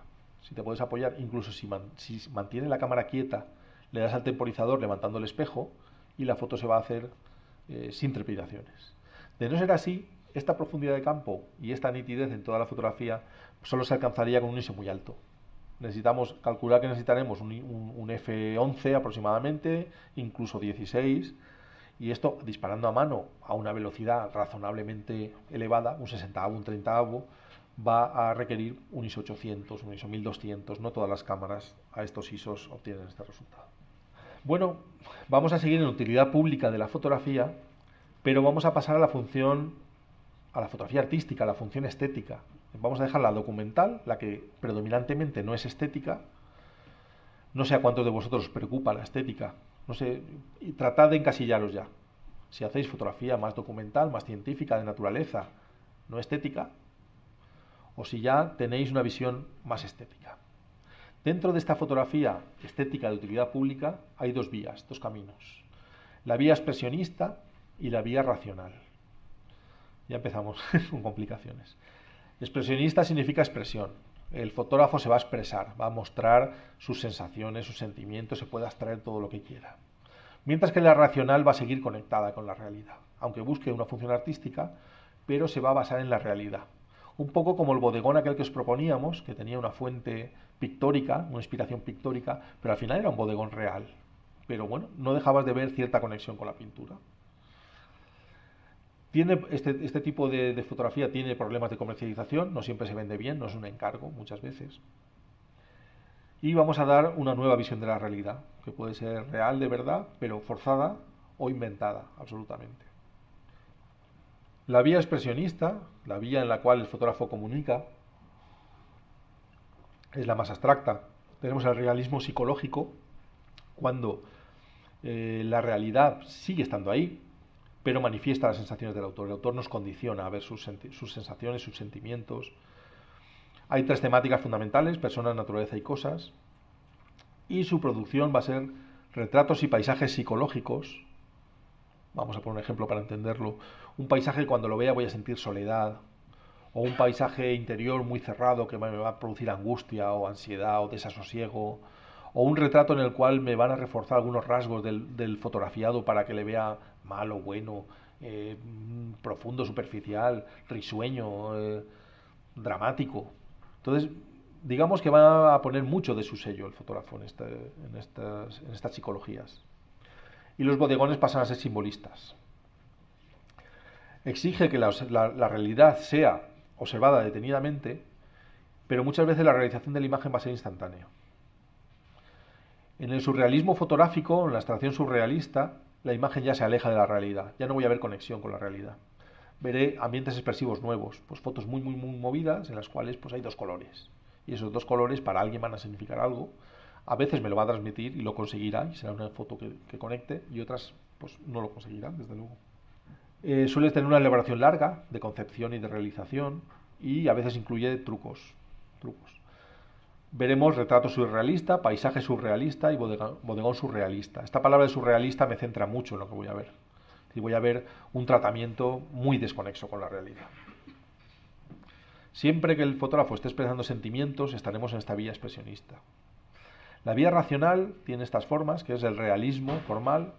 Son investigaciones sobre la forma, la textura, la luz, la cromática, el color, la perspectiva, la composición, sin abstraer la realidad, porque estamos en la vía racional. La vía racional es la vía directa de contemplación, de plasmación. La imagen se capta rápidamente, no suele haber trucos. Y aquí obtenemos el retrato real, el paisaje real y el bodegón real, pero artístico. Teníamos antes lo mismo, pero no era artístico. Ahora sí que hay una función artística. ¿Veis lo complejo que es? A mí me bastaba solamente con la que yo hice, para mí, la intención del autor. ¿Tú estás buscando estética o buscas documentar? Para mí ya marca mucho esto, y ya entrar en estas disquisiciones exige más madurez. A mí me ha servido de mucho. Y luego tenemos la abstracción formal, en la que hay una pérdida de conexión con el modelo original. O sea, el referente con la realidad se pierde. Es una búsqueda larga del autor para llegar a abstracciones. Pero si llegamos a una abstracción total por manipulación, ya no sería fotografía. O sea, ya se reconoce, muchos autores están reconociendo ya los límites. Quizá no hay una declaración absoluta, pero llegaremos a ella. Por último, la fotografía científico-artística, pero dentro de la función estética. Aquí los investigadores, los fotógrafos, pues tienen más grado de libertad. Problemas de comercialización, parece que siempre que uno hace foto de autor tiene problemas de comercialización, pero esto habría que debatirlo más en profundidad. Yo antes hacía una fotografía muy realista y los clientes que tenía pues estaban dispuestos a pagar una cantidad muy baja por esas imágenes. ¿Por qué? Pues porque no cualquiera podía hacerlas, pero se supone que sí, que si la realidad que plasmas está allí, otro que vaya con una visión parecida a la tuya la va a hacer. No se le atribuye tanto mérito. Cuando empecé a hacer fotografía más creativa, más de autor, se me planteó esta disquisición, ¿no? ¿Y esto se va a vender igual de bien? No, se vende mejor. Se vende mejor. ¿Por qué? Pues porque tu visión es tuya. Estás jugando ya con algo que no todo el mundo tiene, o no todo el mundo lo va a hacer igual. Entonces me he encontrado con que la apuesta ha valido la pena. El alejarse del camino documentalista ha valido la pena. Los encargos ya no son de ir una semana entera corriendo sin parar, haciendo fotos, documentando, sino que es algo más pausado, que me gusta más, que me deja estudiar más y aprender más. ¿Veis? Esto es una fotografía realista, pero estética. Esto está allí y es así. Lo que pasa es que es una visión de la realidad tan parcial, tan escogida, tan buscada, que no puede decirse, yo esta foto no la puedo titular como Plaza no sé qué de Venecia, ¿no? Porque tú dirás, bueno, ¿y cómo es la plaza? Yo no veo nada de la plaza. Son visiones que aunque sean realistas, pues el autor las abstrae tanto como él quiere. Estamos ya terminando, ya vamos a pasar a la más breve ya final, que es la utilidad privada. La utilidad privada de la fotografía o es el fotoálbum, suele ser el fotoálbum, es decir, la foto amateur que hacemos todos en nuestra casa y que simplemente queremos registrar un viaje, un evento, un cumpleaños, algo de la familia, algo que ha sucedido. Pocas personas en origen la van a visualizar, salvo que sobreviva muchos años y esa fotografía se convierta en un documento de época, que es lo que pasa con las fotos del Artig o las fotos de muchos autores que no son conocidos, pero han hecho un retrato fiel de la época. Esto tiene un valor altamente documental, porque refleja cómo es una población, cómo es una etnia, cómo es un colectivo, eh, sin manipulación. Es como una popularización de la técnica fotográfica. Suelen ser poco creativas y suelen ser instantáneas. Y para acabar, el último grupo de fotografías que vamos a considerar es el hallazgo casual. A veces surge una foto que no pensabas. A veces no sabemos ni cómo, a veces disparamos la cámara mientras nos estamos moviendo por error y aparece una forma desvaída, amenazante, que ¿y esto? Bueno, pues son abstracciones, son descubrimientos. Hay autores que los valoran y los incorporan y crean unas colecciones con ello, con esos hallazgos casuales. Quién sabe si las solarizaciones de Man Ray pues, provienen de ahí, pues de un revelado muy forzado, de algo que te hace ver algo distinto que dices, bueno, a esto le podemos sacar partido. Y esto es puramente fotográfico, esto en pintura no pasa, en pintura no pasaba, en pintura clásica uno cuando iba a hacer un cuadro pues tenía un boceto hecho debajo y sabía un poco dónde iban a estar las cosas, no se ponía a pintar ahí a ver qué sale, mira es verde, una manzana, vamos a hacer, no, siempre había un punto de partida y esto es muy clásico de la fotografía, muy típico de la fotografía y hay que estar abiertos a ello. Creo que es la última diapositiva de la proyección. Solamente para que veáis en un cuadro todo lo que hemos estado hablando, porque parece que así visto suelto cuesta más de entender, aunque agradezco la atención porque es una materia dura, sobre todo si no hay una especie de interés por ella. Pero aquí lo vemos muy bien, utilidad pública y privada, la privada es el fotoálbum, y la pública tiene una función no artística en el reportaje científica y pública, que la pública es la publicidad, reportaje científica y publicidad, y la predominantemente artística tenía aquella vía expresiva, retrato psicológico, bodegón simbólico, o el surrealismo en las tres materias.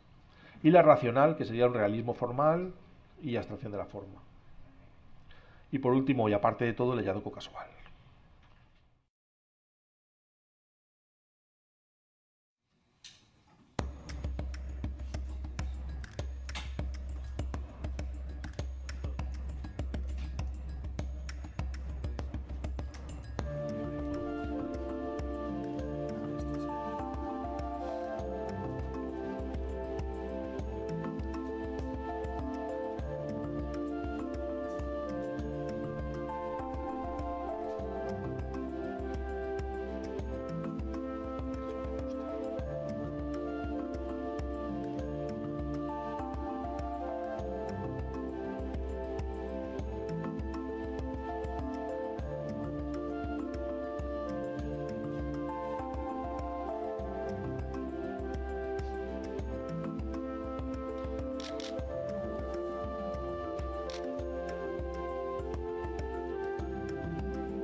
Buenos días a todos. Un nuevo sábado. Hoy vamos a hablar de Paul Strand. Y bueno, en primer lugar, desde luego, pues me congratulo de que al menos alguno con el que ya hemos tenido ocasión de hablar, incluso intercambiar algún material, pues poco a poco vamos haciendo que, en definitiva, vayamos un poco conociendo más y despertando el interés por la fotografía clásica y por la historia de la fotografía. He tenido la oportunidad también de estar ayer en el FNAC y en la Casa del Libro, y por lo menos no queda ningún libro de Camera Work. No sé si hemos tenido algo que ver en eso, somos los responsables, pero me alegro. Eso significa que vamos conociendo también algo más y se va despertando el interés. No sé si por mi parte o no, pero bueno, es una buena noticia. Bueno, vamos a hablar hoy de Paul Strand. Y además dedicado a Carmen, a Carmencita, que está por aquí, estaba dedicada a ella hoy la sesión, de lo que llamo la triple S o el triángulo superlativo. La semana pasada hablamos de Stieglitz, hoy toca Strand y la semana que viene Edward Steichen. Es decir, los tres empiezan por S. Por eso lo llamo así, lo denomino de esta manera. Y son tres fotógrafos estrechamente relacionados, son coetáneos, aunque con alguna diferencia de edad entre ellos, y que marcan el devenir y el desarrollo de la fotografía extraordinariamente en Estados Unidos, y un cambio de rumbo desde el pictorialismo, del que hemos hablado hace un momento también, hacia unos nuevos conceptos y una nueva manera de entender la fotografía.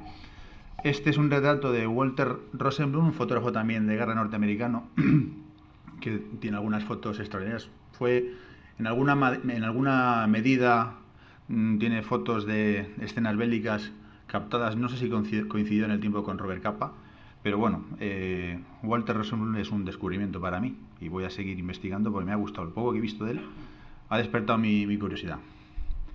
Esta es una frase de Paul Strand. La honestidad no es menos que la intensidad de la visión, es el requisito previo de una expresión de vida. Esto significa un verdadero respeto por aquello que está frente al fotógrafo, sin trucos ni manipulación en el proceso. Se logra únicamente a través de la utilización de métodos de fotografía directa. Hablaba con José hace un rato del paralelismo en ciertas sesiones. Hablamos de lo mismo, solo que desde dos enfoques distintos, uno dirigido a la técnica y a algunas otras cuestiones como las que hemos visto hoy, el equipo y demás, y después los géneros, la fotografía, muy relacionados estrechamente con la fotografía histórica o clásica. Y el pictorialismo es una corriente de la que hemos hablado ya, y llega un momento en que algunos pioneros, a gente deseosa de descubrir nuevos campos, influenciada también por la pintura y algunos movimientos de vanguardia europeos, trata de investigar nuevas vías de expresión, y uno de ellos es Paul Strand. Algunos apuntes biográficos: nace en Nueva York en 1890 y a los 12 años tiene su primera cámara fotográfica, una Kodak Brownie. Si la buscáis, es una cámara, un cajoncito así, que disparaban pues más o menos a esta altura, con una manivela donde iban pasando el negativo o la película. Es su primera cámara a los 12 años. 2 años más tarde ingresa en la Ethical Culture School, donde tiene un profesor que es Louis Wickes-Hine, que además es otro fotógrafo norteamericano que se caracteriza por obtener grandes retratos o fotografías en la isla de Ellis, donde pasaban todos los inmigrantes norteamericanos por aquel entonces, y capta muchas escenas de niños en ambientes urbanos, en barrios periféricos, incluso marginales. Si recordamos las películas de Charles Chaplin, hay una a mí extraordinaria que es The Kid, el muchacho, pues donde se ve a Chaplin sentado con un niño en una farola. No recuerdo quién es la escena, la fotografía, pero me parece extraordinario. Bueno, pues a mí Louis Wickes-Hine me recuerda mucho ese tipo de fotografía, y muy similar, ¿no? Ejerce una gran influencia a lo largo de la vida de Paul Strand, y después también lo haría el propio Stieglitz. Y gracias a Louis Wickes-Hine visita la galería, la Little Galleries de la 291, donde dice: yo me voy a dedicar a esto. Entra en contacto con los grandes fotógrafos de la época que exponen allí, y él queda impresionado. Y además pues observa fotografías de Picasso, de Cézanne, de Matisse, de Braque, y dice: esto me encanta a mí, y voy a explorar ciertas formas artísticas que le sugieren los pintores de vanguardia, el cubismo, etc. Bueno, viaja por Europa también, afortunadamente pues para él, pues recorre España, Marruecos, está también en África, Ghana, Gran Bretaña, Escocia, y se dedica a hacer fotografías en sus principios, algunas de ellas pictorialistas, bien compuestas, pero llega un momento en el que incluso se las muestra, parece ser que Alfred Stieglitz, y él queda un poco desencantado por ese foco blando, por la suavidad. Eso produce una reacción en el propio Strand que, unido a esas nuevas formas de expresión de las que hablábamos hace un momento, inicia una nueva vía, unos nuevos caminos de experimentación hacia la abstracción, que a la postre le permitirían dominar esa faceta, esa técnica y liberarse de ese corsé, de esa prisión que supone el pictorialismo, ¿no? Los dos últimos números de Camera Work, de lo que ya hablamos la semana pasada, están dedicados a su fotografía, pues gracias al impacto que causa esta nueva forma de entender la imagen, la instantánea, en un momento en que además los pintores, los artistas, como decíamos hace un rato, calificaban, menospreciándolos a los fotógrafos como snapshooters, ¿no? Captadores de instantáneas, eran fotógrafos, no eran artistas. Eso poco a poco va cambiando gracias a Strand, a Stitch y a Stieglitz. En 1900 no se dedicó solo a la fotografía, sino que en 1920, junto al pintor y fotógrafo Charles Schiller, realizó un corto documental titulado Manhattan, parece ser que no acaba en N. Y bueno, realiza varios intentos cinematográficos. Algunas de sus excursiones en este campo del cine pues también forman parte de alguna manera de la cinematografía clásica. Este corto tiene una duración de 9 minutos y bueno, es experimental, es un poco extraño, es un corto mudo y además está ilustrado con algunos textos, creo que del poeta Walt Whitman. Bien. Pasa también por su vida la Segunda Guerra Mundial, participa en el rodaje de algunos rodajes cinematográficos, como hemos dicho, incluso en México. En México realiza una de sus series más conocidas, de hecho Paul Strand en México es un libro que recientemente en la editorial La Fábrica pues lo tenéis a la venta, está pues, en los centros comerciales, y participa también en la fundación de la Photo League, un movimiento fotográfico que aúna a algunos de los fotógrafos pues más famosos de la historia, Berenice Abbott, de la que hablamos también cuando tocamos el tema de Adjet, Margaret Bourke-White, Eugene Smith, Helen Levitt, Nancy Newell, Richard Avedon, Wiggy, Robert Frank, Ansel Adams, Edward Weston, etc. En 1900, bueno, además se da la circunstancia de que Strand pues era una persona muy abierta, progresista, muy preocupada por las causas sociales, quizás influida por su infancia y por el contacto con Louis Hine. En un momento en el que además tiene amigos comunistas, amigos socialistas, él no llega a estar afiliado al Partido Comunista Norteamericano y algunos de vosotros recordaréis seguramente la caza de brujas y las listas negras que se inicia en los Estados Unidos y obliga a grandes talentos a emigrar. Pues él se tiene que marchar por esto, por sus amistades, por sus ideas, por su pensamiento, y tiene que marcharse. ¿A dónde? A Francia. En 1950 se ve obligado a marchar a Francia. Un poco antes había estado en un festival de cine en Checoslovaquia y vivió su exilio en Francia hasta que falleció 27 años en el extranjero, ¿no? En 1967 gana el premio David Octavius Hill, un premio prestigioso que otorga la Sociedad Alemana de Fotografía, en el que entre otros figuran Joan Fontcuberta, que lo ganó en 1988. Yo esto lo he descubierto recientemente. Bueno, y en 1971 el MoMA, el Museo de Arte Moderno de Nueva York, organizó una gran retrospectiva sobre su obra. Podríamos hablar algunas cosas más de su vida y de su obra, que fue apasionante, pero vamos a ver también algunas imágenes, obviamente. Este es un retrato, o unos retratos, que realiza de Alfred Stieglitz en 1929. ¿Qué diferencia? Fijaos, esta cámara que creo es una Graflex, como hacían las fotos, y tenemos que sentirnos afortunados por no tener que grabar con estos pesados equipos. Estos dos retratos son de los últimos años de vida de Stieglitz en el lago George, en Nueva York, en las afueras, y Stieglitz aquí está fotografiando nubes. Hay algunas imágenes de ellas un tanto más abstractas y más que demuestran también la evolución hacia la fotografía directa, incluso su interés por otras líneas de investigación en torno a la fotografía directa. la Straight Photography. Stieglitz, como dijimos, quedaba impresionado por estas primeras aventuras o imágenes abstractas que le enseña Paul Strand, y dice: su obra es brutalmente directa, está desprovista de ardides, de artimañas y de ismos, sin apellidos. Son la expresión rotunda del hoy.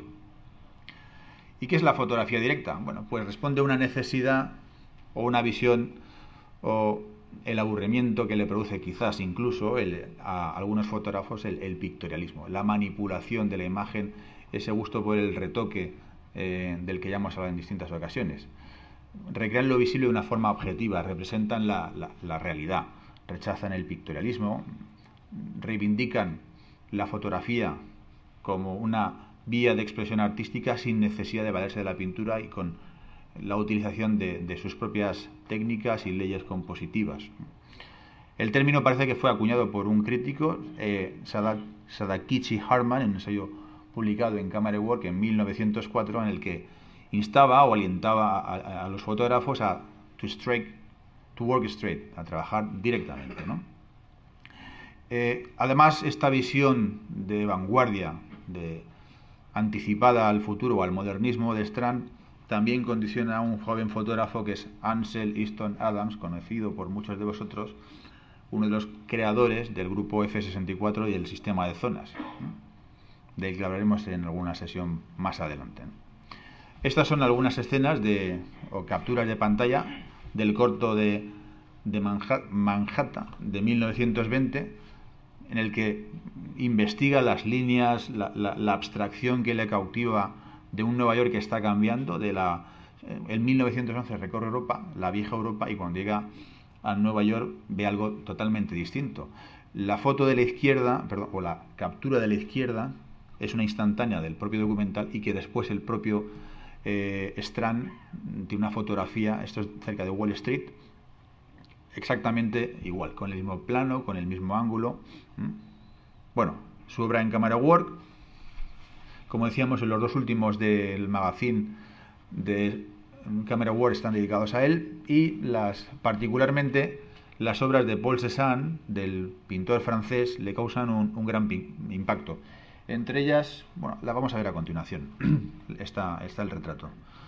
Y el propio Camera Work incluye un ensayo o un artículo sobre las ideas y la filosofía o el pensamiento de Paul Strand. Dice: a diferencia de las otras artes verdaderamente antifotográficas, la objetividad es la verdadera esencia de la fotografía, su contribución y al mismo tiempo su límite.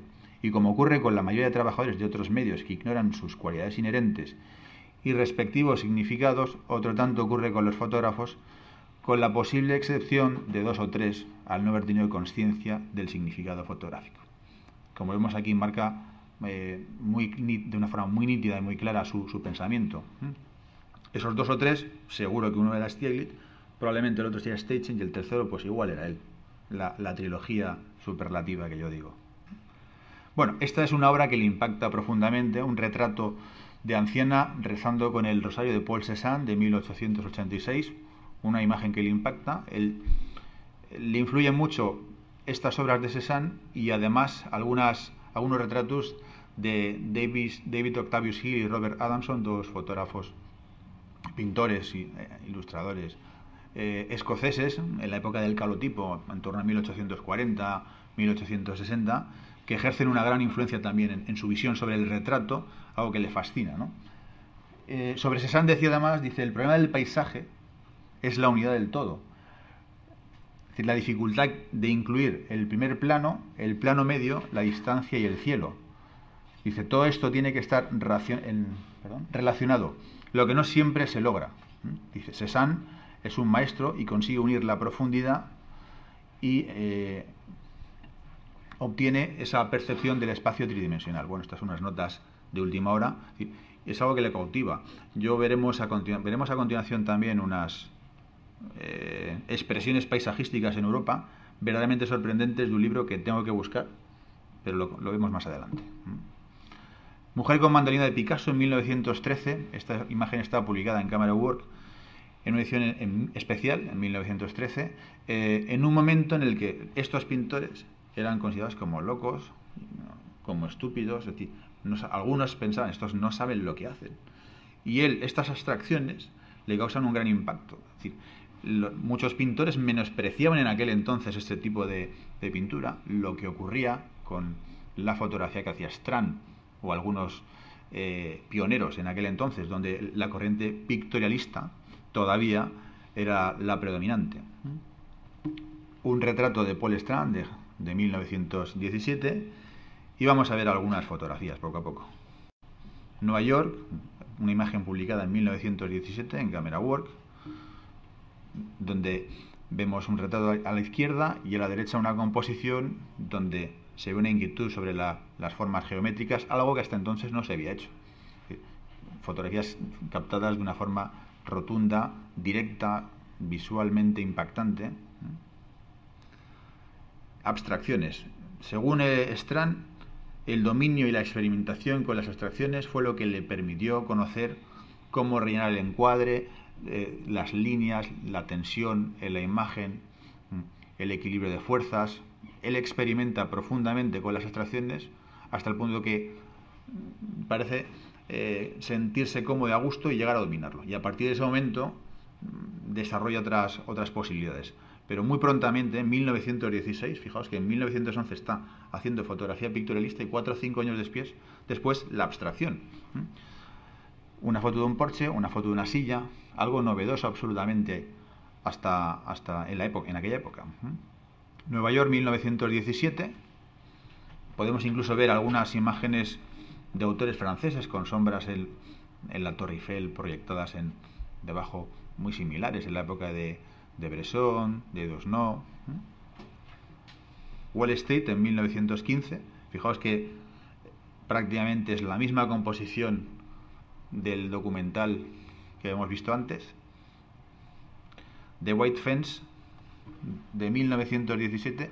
Esta imagen la ves y dices, y es una imagen desde el punto de vista compleja y difícil de entender. A mí me ha costado y seguramente todavía habrá muchas cosas que no he descubierto, pero esto rompe con todo lo visto hasta aquel entonces. Tenemos aquí una imagen en la que deliberadamente se carga la perspectiva. Esta imagen no tiene perspectiva, no tiene prácticamente profundidad. Esas líneas de fuga que vemos en otras imágenes no existen y esto no se ha visto hasta aquel entonces. Bueno, pues está desarrollando nuevas formas de entender la fotografía. Patio geométrico, una foto en la que esta es una imagen. Él parece ser que vive, pues no sé si 20 años con esta imagen en una vivienda donde él vivía, hasta que un día hace esta imagen, esta foto. Es fruto de su madurez fotográfica, donde nuevamente vemos rectángulos, formas, líneas, una diagonal que se traza, una preocupación sobre la abstracción, influida notablemente por esas visiones, seguramente, de la Galería 291. La que vamos a ver a continuación, Mujer ciega, en 1916, una de sus imágenes más conocidas, que es esta. ¿Cómo logra esta fotografía? Pues es muy curioso. Este hombre, antes viendo también unos retratos en la presentación anterior donde hemos visto el cazador, es decir, los robados que tanto nos gustan a nosotros hacen precisamente que el gesto, que la mirada del fotografiado sea mucho más natural, y eso lo percibimos nosotros en la fotografía. Y él le preocupaba mucho eso. Él, en sus fotógrafos, estaba extraordinariamente interesado en captar la esencia de la persona retratada, algo que ya hacía Nadar y de lo que hablamos anteriormente. ¿Cómo lo consigue? Pues su cámara fotográfica, él se sitúa frente al sujeto girando 90 grados y tiene una falsa lente en la fotografía situada a esta altura y formando un ángulo de 90 grados. Por lo que yo he podido leer, se sitúa el objetivo verdaderamente debajo del brazo. Entonces está girado 90 grados con respecto al suceso y hace la fotografía mirando por el visor de una forma distraída para que el otro no se dé cuenta y hace el retrato. Por eso muchos de sus retratos son tan espontáneos, tan naturales. En este caso no hizo falta, porque esta es una mujer ciega. Los ciegos en Nueva York estaban identificados, estaban numerados, como vemos en esa placa. Y bueno, además a mí me sorprende mucho porque esa relación entre blind y el ojo mirando hacia la derecha, parece que verdaderamente no es una mujer ciega, sino que está mirando algo, ¿no? Que es un mendigo o una mendiga, pues que no lo es en realidad. Es decir, hay una complicidad entre el letrero, nos da juego, nos da la posibilidad de pensar que no lo es incluso, ¿no? La familia Luchara, en su paso por Italia, que ya se ha establecido en Europa en 1953, también es una de sus imágenes más conocidas, donde vemos un grupo de personajes italianos de la época en la que retrata fielmente la posguerra. Esta imagen está obtenida después de la Segunda Guerra Mundial. Vemos incluso algunos objetos en el dintel de la puerta. Un muchacho francés.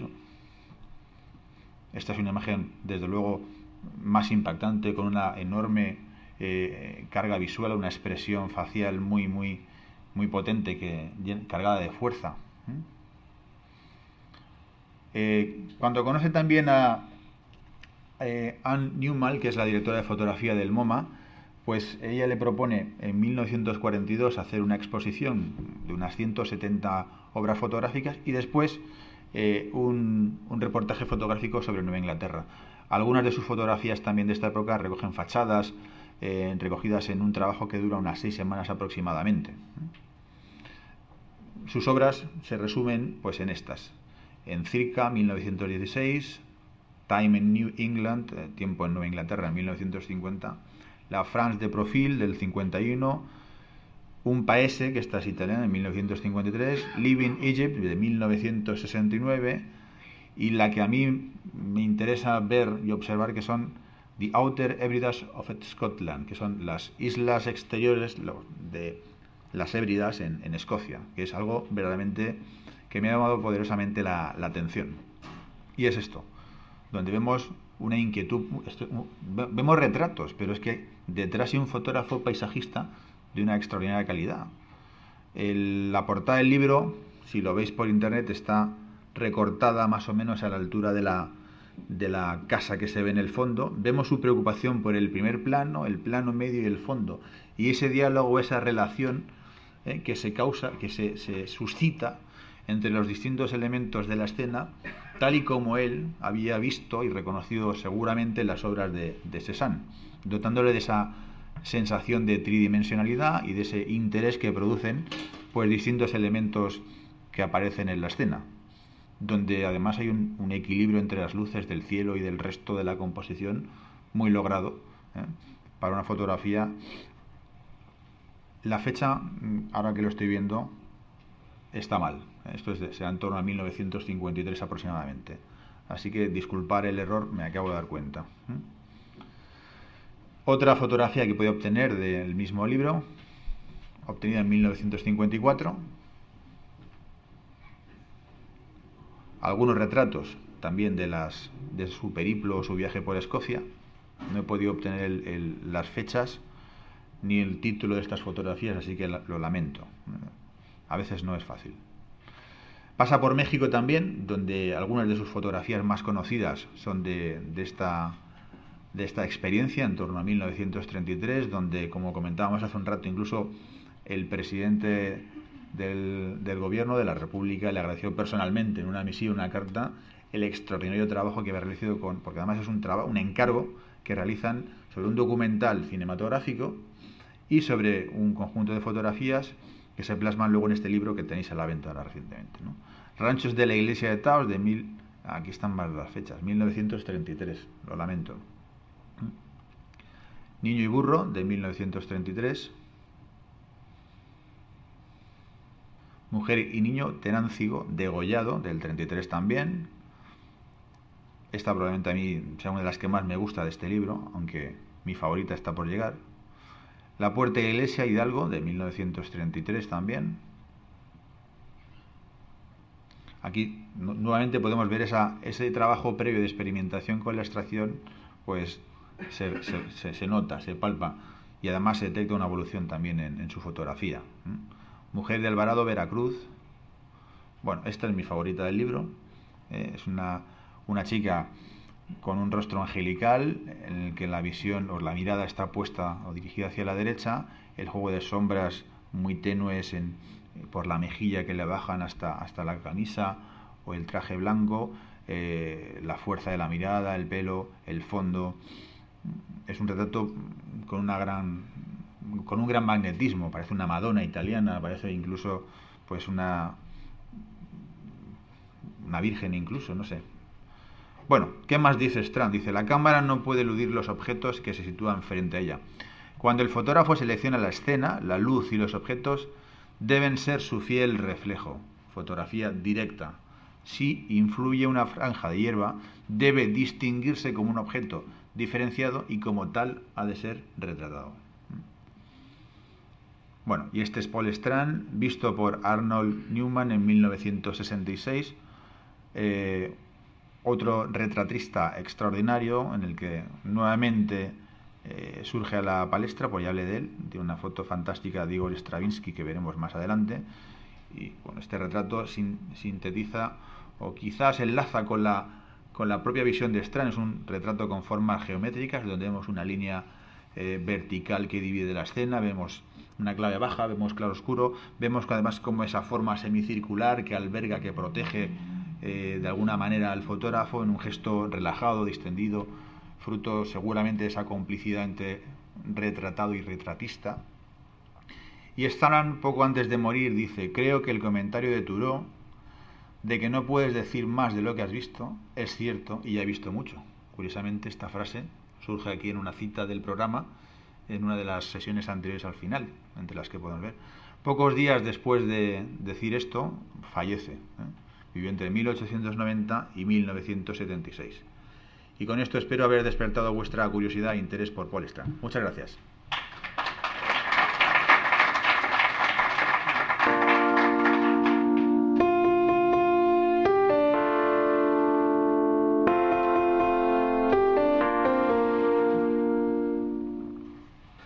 ¿Puedo añadir algo? Sí, hombre. A propósito de Cézanne, que se me ha olvidado, es que esto lo tenía anotado por aquí. Le causa tal impacto que decía, con respecto a la fotografía y a las obras de los fotógrafos y sus propias obras, dice, no puedes reclamar que tu fotografía sea arte y pueda estar colgada en una pared a menos que esté a la altura de las obras de Cézanne. Entonces, fijaos si lo tenemos difícil. Bueno, pues eso era todo.